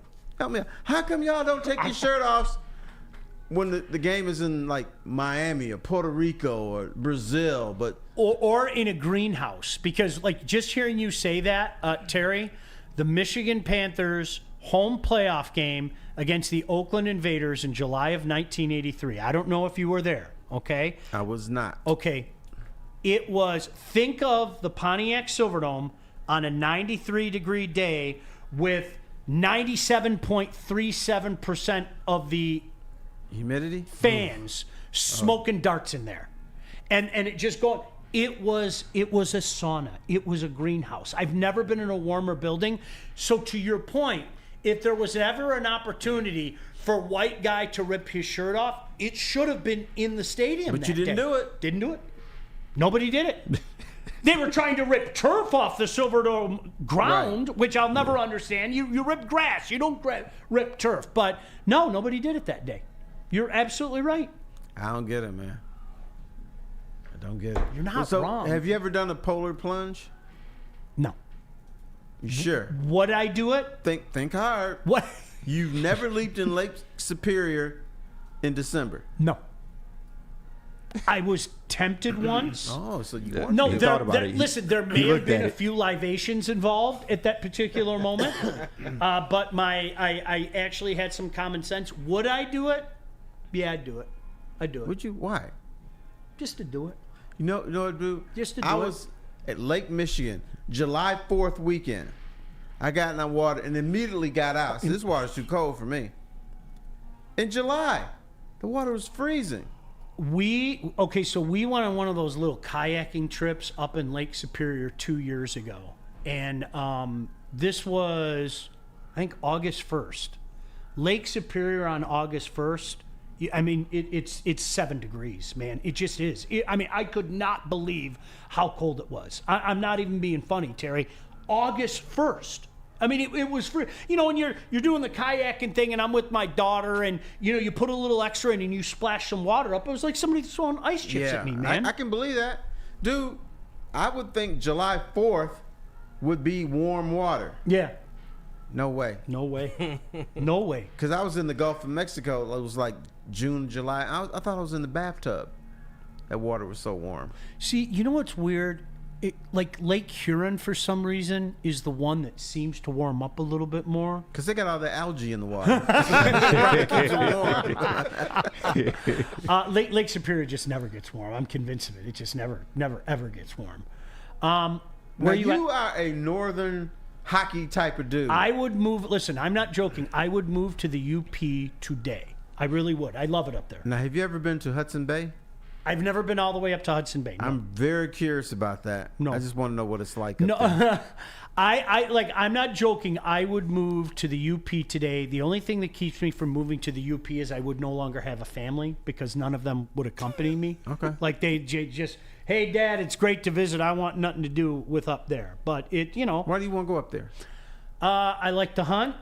I like to fish. I like the winter spot, the winter activities and everything. It's just a slower pace of life. It's chill to me. Dude, you can hunt around here. I do hunt around here, as a matter of fact. I hunt and I fish around here. But no, you know what? It's great. And, the little communities up there, me and my...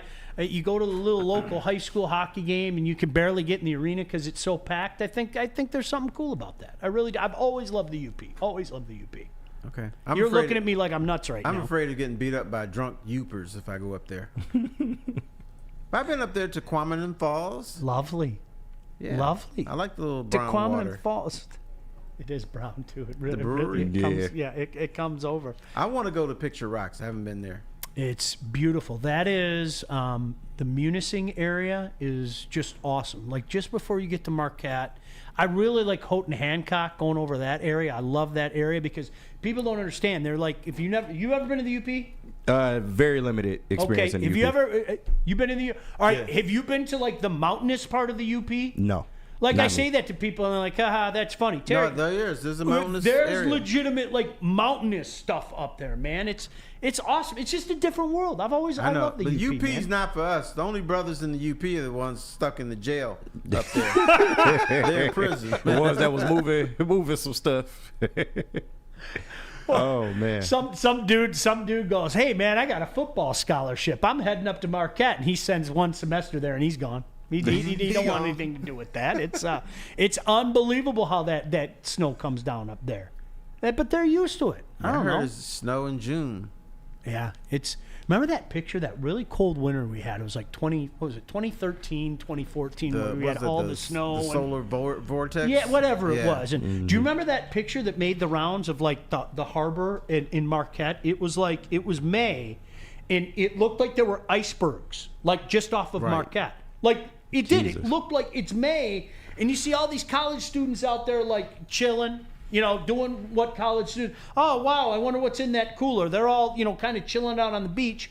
And it looks like icebergs out there. And they're sunbathing. Yeah, they're sunbathing. Yukon Cornelius is looking for silver and gold. All right, brother, shut up for a minute. All right. How many white students were out there sunbathing in the icebergs, and how many brothers ratio? And sisters were out there?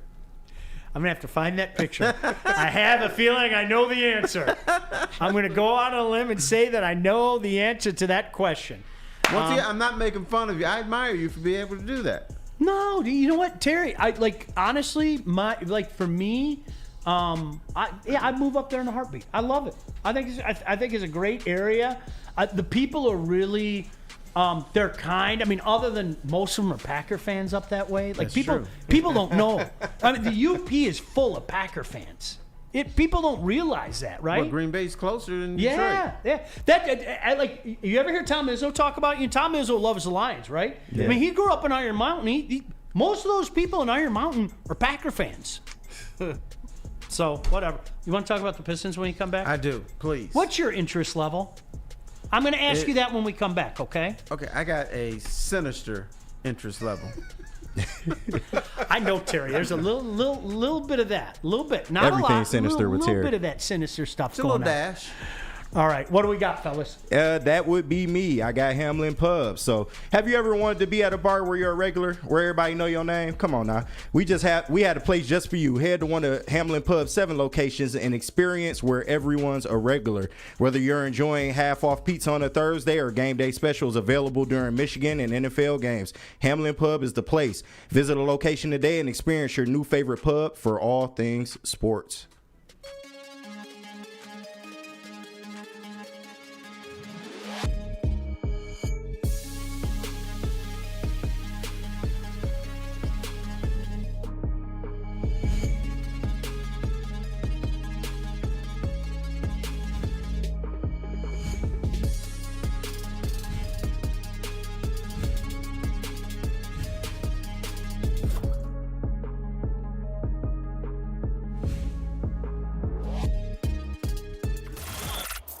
Woodward Sports' own Tom Mazaway and Sam Stick Day will be hosting our Lions postgame show after every Lions game all season long. Tune into the Woodward Sports YouTube channel for his hot-off-the-press takes, game analysis, and Kool-Aid sipping celebrations.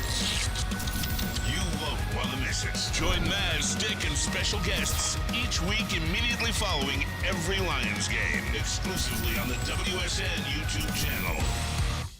Come to any Lady Jane's Haircuts for Men for an award-winning haircut experience from one of our talented stylists and register for a once-in-a-lifetime opportunity to win an all-expenses-paid suite for the 2024 NCAA tournament for you and 5 of your best buds. That's right, college basketball's most elite event. You and your 5 best friends just get to any Lady Jane's today for an award-winning haircut experience and automatically register to win the trip of your dreams. Lady Jane's Haircuts for Men open 7 days a week. Walk in anytime. Lady Jane's, it's wicked awesome.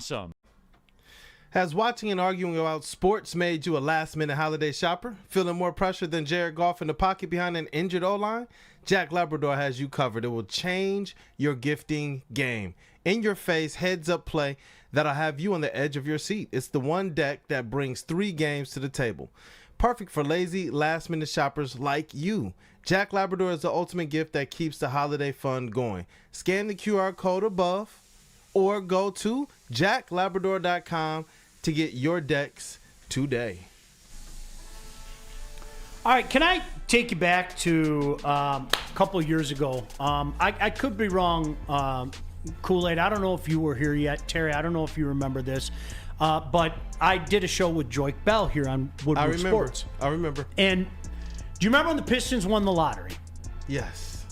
I got killed by people. And it's not the first time I got killed by people, and I know it's not going to be the last time I got killed by people. It definitely won't be the last, especially if you hang around me. But I got killed for people because, listen, you have fun. I'm never going to be somebody that says, you can't have fun, do what you need to do, okay?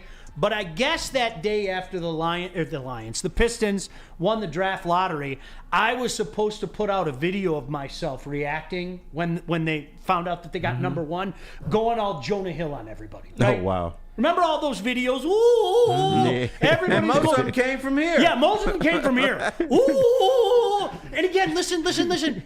You're enjoying it. And I'm talking to a lot of you guys, especially in the YouTube group. Hi. Remember this conversation? And so, do you know what my sin was that day? True story. This was my sin that day.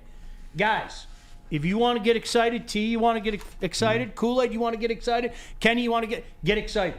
I'm sorry, I'm not going to celebrate having the number one pick. You're being hot take guy. No, you know what I'm going to celebrate? Let me tell you what I'm going to celebrate. I'm going to celebrate when I see that the guy they're going to pick, which we all knew was going to be Cade, right? Yeah. I'm going to see him. I'm going to celebrate when I see he is an exceptional player. Not a good player.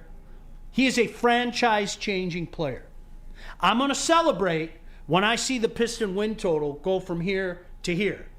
Well, you couldn't say that day. Okay? I mean, if we're being honest, all right? And I'm not saying I told you so, because we could sit here, I could tell you 100 times I was wrong about this, that, and the other thing, okay?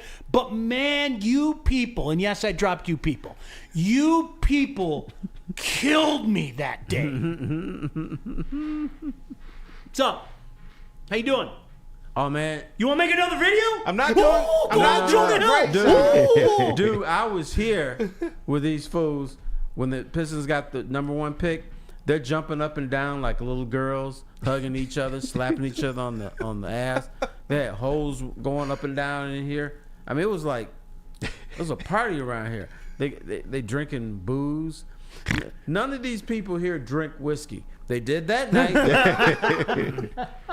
They were so happy. And then when Cade, then they went to Cade's the rookie of the year. Damn it! If he's not, there's something wrong with the NBA. Fixed. And then this year they won 17 games.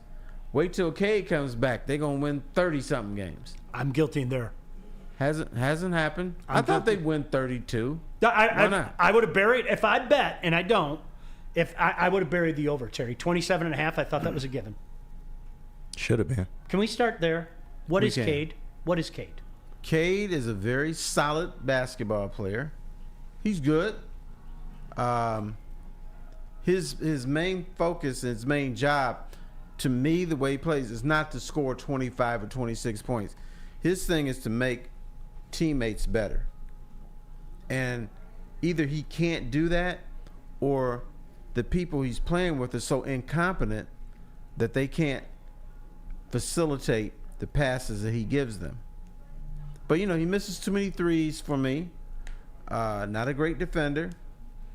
I don't see him taking over games in crunch time. That's what he needs to learn to do. So I think he's good. Superstar? No. Star? Yeah. I think he's a star player. I think that is a fair assessment. And you know what? Yeah, that's fair. Terry, I think as recent as a year ago, people would have been violently angry at you for even saying what you just said. And a year later, I think we have to. This is what he is. Is there a next level there, Terry? I don't know. I mean, maybe he starts to develop, a little bit better from three. Maybe he starts to be the guy you can rely on late. But in my mind, Terry, and this is what I said going back to that day, in my mind, Terry, you know what the number one pick has to be? He has to be a franchise changer. Correct. I do not feel that Cade Cunningham is a franchise changer in any way, shape, or form. He's not, but in his defense, He doesn't have a franchise to No, change. Let's be honest. I mean, I think the Pistons have guys who can play. They just can't play together. And it's just a bad franchise. And now the Pistons are reaching a dangerous level. Like, we sort of care that they have a 26 game losing streak. Is it 26? I'm always one. Yeah, they tied, right? 26. Because I can't keep count, man. They just keep losing. They were 2-1. Can I just remind people they were poor Dent sitting there going, no, really, were they? This poor guy, he's had to live it up close and personal. Man, I know. 2-1. He had him in the playoffs. Stop the season now. No, I didn't. No, that was Lindsey Hunter though. Right, he did. Wins. That was Lindsey Hunter though. That was Lindsey. I said 30 wins if they were healthy, and if not, you can count on about 20. And now I don't even know if they're gonna get that. No, I'm So gonna if say the it again. season stopped at the end of the day, they'd play the Chicago Bulls in the first round. See, I would have put a lot of money on the over 27.5. I really did. I think they were ready to be a playoff team. No, but I just figured Cade is probably worth 10, 12 wins himself. So yeah, I'm going to bury the over. It was never supposed to be this bad when you look at it. Like they were supposed to suck, but it wasn't supposed to be this bad. Right. Cade getting injured last year set the whole thing back like a lot. 100%. So yeah. But what is the dangerous territory? Dangerous territory is that people stop caring. That they lose 40 in a row and people are like, whatever, I don't care. They lose games and somebody screams, hey, fire Troy Weaver, and people say, nah, we good. It don't matter.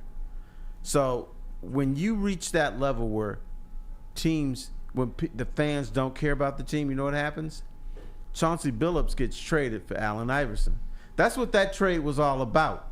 It wasn't about cap room. It wasn't about making the Pistons better. It was the fact that Joe Dumars felt he brought in Allen Iverson. That even when they're getting their asses kicked, people at least cared about the Pistons. People at least talk about the Pistons. So, if it reaches that level, Troy Weaver or Arm Tellem, whoever's running this franchise, will make a stupid move just to bring attention to the Pistons, and you don't want that to happen. But and I'll tell you what. What are they, 26 in a row? I hope they set the record. At this point, you may as well lose. I don't want them to win against New Jersey. I don't want them to win one of their next two games. I want them to set the franchise record, or not the NBA record for most consecutive losses. Let's do it. Just a couple away. Terry, you bring up something I can't help but think back to the Millen era. And I know this idiot that thought it was a really good idea to have this march down at Ford Field. I know the idiot too. Worst decision I ever made. But listen, honestly, it was terrible. But that was the best decision. No, we'll save that story for a different day. No, can I tell you why it was terrible? And honestly, to me, it was people misunderstanding the why. That was my issue. Why don't you tell me the why? Okay, the why for me was never, let's boycott the Lions, let's hammer the Lions. The why for me was to tell Mr. Ford, the late Mr. Ford, you don't understand how perilously close this fan base is to shutting down, okay? To the point that you just made about the Pistons, okay? I don't think, Terry, there's 2 times in my life, and there's probably more. You can tell me if you agree or disagree. There's 2 times in my life where I felt fans kind of went like this to even the Detroit Lions, who are kings in this town. We all know it, okay? The late 80s, the 88 season, fans just stopped. And then they drafted some guy named Barry Sanders. Right. And that was a reason to go. In 1988, there was no reason to go watch the Detroit Lions. And you know what? The amazing thing is, nobody went and watched the Detroit Lions in 1988. And it started to happen in that era that you and I lived through and had an up-close and personal thing. And to me, it was, you have to move this guy. You don't understand how apathetic fans have become, okay? And by the time late 2007 came around and 2008 came around, Terry, people went like that with the Lions.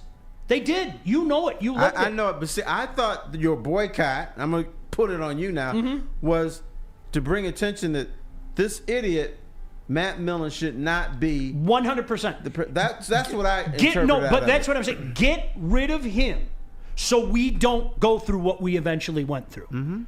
And They didn't get rid of him. Mm-hmm. It took his own son to publicly call him out before they decided to get rid of him. But Terry, it didn't take a rocket scientist, as powerful as the Lions are in this town, and they have been the team forever and a day. It didn't take a rocket scientist to say, if you keep kicking this fan base the way you kick the fan base, they're going to get apathetic on you. And the fan base did. Mm-hmm. They did. But the reason why I regret it is people say, oh, you hate the Lions. You want to boycott the Lions. No. It had nothing to do with it. I love the Lions. I don't want to see the Lions get shittier and shittier if you keep this man on the job. And they kept that man on the job, and boy, they redefined the word shitty, didn't they? I mean, they made history going 0-16. So when you say that about the Pistons, you're absolutely right. We're at a point right now where, much like 2008, you guys were probably young, right? 2008? There were people openly rooting for 0-16. Yeah. Openly. Absolutely. I want the Lions to win. This Minnesota game worries me. Why? Oh, the Lions just might beat them. And Terry, we're there with the Pistons now. We're there. Yep, right there. They lost more consecutive games than the Detroit Lions at their lowest point. That is sad. You know, Troy Weaver's win percentage is lower than Matt Millen. That's sad. Sheesh. And I've always said Matt Millen is the worst general manager in sports history. And I was also an idiot that said they can't go 0-16. It's not going to happen. Not in the NFL. No way. I was the same way. But it did. Yeah. After going 4-0 in the preseason, let's not forget that. That was a fun fact about that season. Champs? Yep. Do you know what the worst part was, too? Like the last couple games, like for me, Terry, when like you said, it finally hit you. They're going to go 0-16. Right. They you knew they weren't going to beat Drew Brees and the New Orleans Saints. Mm-hmm. And there was no way in hell they were going to Lambeau Field to knock off the Packers. That was the worst thing. It reminded me of being on the Green Mile. Like, seriously, you're on the Green Mile. I'm going to be executed. Walking. It's just a question. Maybe the governor calls and gives me some clemency, but I know eventually I'm going to be executed for the crimes I committed. And that was the feeling down that.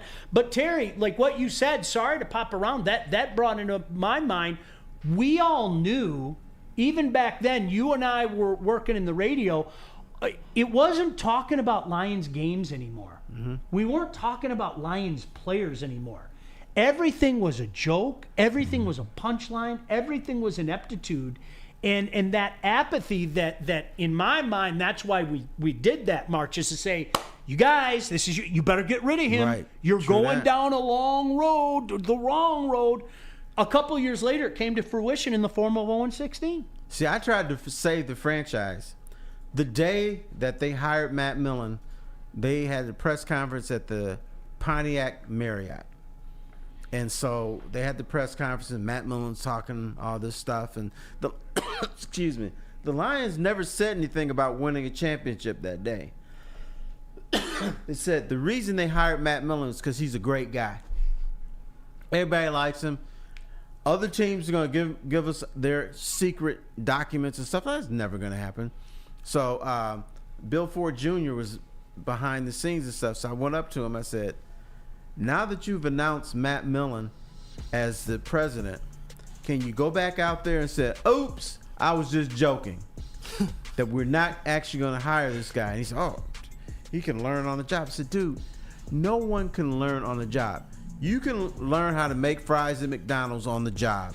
You can learn how to make flip burgers at Burger King while learning on the job. You can't learn how to be president of an organization by learning on the job. You can't learn how to be a brain surgeon by just learning on the job. There's just certain things you can't do. I'm gonna learn it on the job. This is one of them. If I kept hearing, oh, he'll learn on the job. No, he's not. He ain't gonna learn on the job. And then I got a phone call because I have connections with people with the Oakland Raiders and stuff like that. I talked to one of his boys. The man was in tears. I love Matt Millen. This is my guy. And he said, I know y'all gonna be ripping his ass for the next 10 years.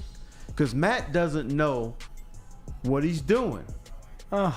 And he was in tears. So that's why I said to Bill Ford, hey, just say you were joking. And they didn't. So learn on the job. Pistons are there right now. Boy, it's depressing, isn't it? Yes. Mm-hmm. It's depressing. Yes. Unbelievable. All right, one more break. What do you got for us? All right, I got a place I owe money to, Planet Fitness, home of the judgment-free zone, where anyone, and I mean anyone, can feel comfortable and work on their fitness goals.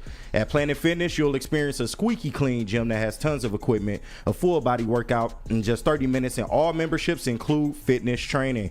You get all this for just $10 a month, no commitments, man. I know y'all got $10 in your pocket, so no matter where you are, there's a Planet Fitness close by, so it's no excuse. There's more than 50 in Metro Detroit and thousands throughout the world. Planet Fitness, where your fitness is essential. Brace yourselves, Detroit. As the sun begins to set, two of Woodward Sports' brightest young stars will be taking the mic for a brand new show. Woodward Nights with Spooner and Broder. The dog days in Detroit are over, and the boys are unleashed. Join in on the banter and hop on the bandwagon of the #1 night show on the internet. Tune into the Woodward Sports YouTube channel every weeknight from 8 to 10 p.m. Woodward Nights with Spooner and Broder. Your home is your most important asset. Flexibility in the sales process is key. When you work with Mark White & Associates, you can cancel at any time, for any reason, without penalty. Speaking of flexibility, check this out. Who you work with matters. Hire the best broker in the game.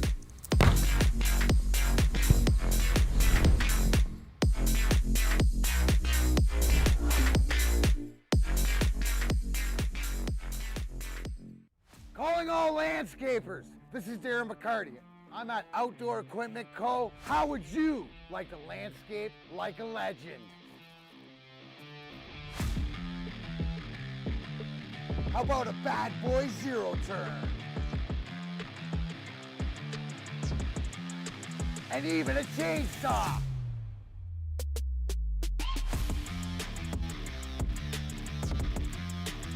And even a weed whipper.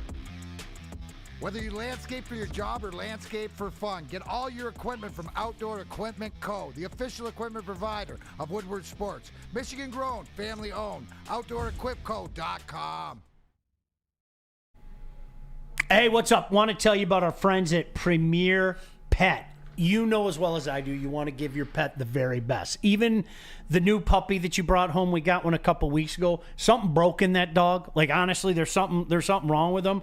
But that doesn't mean that I don't want to give him the best. Maybe Premier Pet can fix him. We'll get into that at some other point in time. Premier Pet Supply is hands down Michigan's best pet store. Same prices and all the conveniences of the online and big box retailers, with one major difference. Family and locally owned and operated for 30 plus years. Over 60 brands of food with nutrition experts to help you. Same day, local curbside and home delivery. Premier Pet Supply. Give your pet the best. www.premierpetsupply.com. By the way, Kenny, you brought up something so brilliant that I wanted to get to. Okay. In case you guys have missed it. TJ Hawkinson, pretty good tight end, right? Yep. Out for the remainder of the year, ACL and MCL. And I don't want to steal your thunder, because what you said, like, we all went, yeah. Go ahead. This is the kind of news that the Lions would normally get around this time of the year. It feels so good to see other teams getting the things that we used to have to endure as Lions fans. Ain't it great? Ain't it just, it's beautiful, man. On top of a division win. Terry's sitting over there. He just goes, yep. How many times did you have to cover a story like that? They would have announced it on a Friday afternoon that TJ Hawkinson is out for the rest of the season. And they would have lost the last game and would have had to win the last two games without their top tight end. That's what the same old Lions would have done. So now this is a new era. He's somebody else's problem. Do you know what the worst bit in the history, man, was? The carryover. I used to hate when, forget about Wayne. We saw it during Wayne's era. But even, we finished the year strong. That's something to build on for next year. What you finished the year before down the stretch has nothing to do with what you are when there's a problem with your roster. Amen. I got a phone call when I was doing, no, it happened here. I got a ticket text from a guy who said something about the Lions. Do you want the Lions to win the last game so that the momentum carries over the next season. And I just had to tell her, I said, dude, what happens in this game will have nothing to do with the game 1 of September of the following season. You win that game based on your practices before that week, based on your draft, based on your free agents. The fact that you beat Minnesota the last game of the year has nothing to do with what you're going to do in the first game of the next season. But people believe that. Oh, there's momentum between games. There's momentum between. No, there's not. Not that much momentum. Nothing to do with anything. Nothing to do. Half the time, hey, man, we beat the Rams. It didn't help that Kurt Warner and 38 different starters were out, but golly gee, I'm sure that'll carry over to next year. Mm-hmm. You brought up something. Let's ask the youngins this, okay? All right, young fellas. We're about to hit another momentous holiday, and that's New Year's Eve. Yes. When I was 23, 24, 25, I had to go out New Year's Eve. And then somewhere in my mid-30s, I stopped going. Because I have no desire to go out. I'll stay at home. Me and my wife, we get a meal from A Matter of Taste. And A Matter of Taste is a restaurant. You get a carry-out. You put it in the microwave. We may or may not have a little wine, and then that's it. Yeah. 3 of the last 5 years, I have not seen midnight or the ball drop in Times Square because I'm asleep. Now, you guys are young.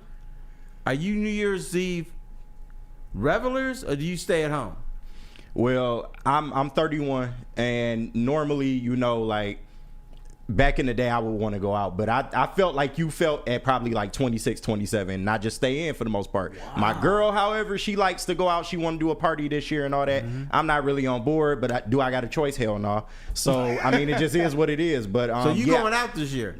Unfortunately, probably. But I would prefer to be home and just watch the ball drop. Just like you said, get some wine or something, like to sip a beer or something for me, and just do you have to wear a tux? No, oh hell no. I ain't gonna wear no tux. Kool-Aid, you got children, a wife. Yeah. Are you staying home? I imagine you staying home. Look, man, we used to like going out, man, but now we've liked staying home. But to try and merge it just a little bit, we try to have like a small get together at our house, invite the people that we like over, so that we're not out with a whole bunch of people that we don't like bringing in the new year. That just feels like bad vibes. So we try to merge it every now and then. This year, though, Mr. Stick is throwing that masquerade up at Cicerelli's, his new bar. So we're going to try and get out there. Masquerade party? He's throwing a masquerade Nothing party, but man. trouble. Yeah, nothing good comes from a masquerade. So look, I love my boy Stick, but nothing but trouble for that. So we're going to get up there. We're going to see what it's like for a little bit, and then probably just swing it back home, man. Because I'm like Kenny, man. Like, if something changed, like around 27, 28. People get too drunk on New Year's, man. It's not even fun. No. I should have quit at age 23. Because I was at this New Year's Eve party. It was a house party. And I got hooked up with this girl. So was it Minnie Mouse? Huh? No, it wasn't was it Minnie Mouse? This girl, Minnie Mouse, in her costume looked better than this girl. Oh, damn. But anyway, so I'm halfway asleep, and I feel like there's this hot rush of air slapping me in the face. I felt like I was asleep in front of a furnace. I opened my eyes. Homegirl's mouth was all open. Oh. It was her badass hot breath that woke me up, and I said, oh, that should have been it for me there. Yeah, that was a sign. Because that was nasty. Terry, you said it was somewhere in your mid-30s, and for me, it was like, I remember there was a college game I want to say it was Louisville-Boise one year, and like I really wanted to watch a game. There were two exciting offenses, kind of like what college football is today, and I just said, I'm staying home, and I've stayed home for 20 years now. Like, honestly, I'll never go out again. I can't imagine it. I mean, if the kids are doing something, maybe I'll do something with the kids when they're a little older, maybe, when I become a grandfather or anything. But I'm with you. It's like, all right, I'm going to put some things on the smoker. The brisket's going to go on at about 10 a.m. The ribs will go on at about noon. You know what I mean? So it's like, nah, I'm cool. I was in bed last year at 11. We had a bunch of people over our house, and I just very quietly, the only person I told was my wife. I go, I'm going up. And she's like, Are you serious, Grandpa? I'm like, I'm tired. I want to go to bed. Yeah, I know. What, snuck upstairs, went to bed. Last time I made midnight, the only reason I made midnight is because I fell asleep at 9:30 and woke up before midnight, so I saw the ball drop. Other than that, my ass is out. The wife, she's out. I love every second of it. Like, seriously, to me, Terry, it's like now I just, like, all right, I'm sitting at home. There's, the good games are on. We get to see Michigan early. I wish we got a chance to talk about that.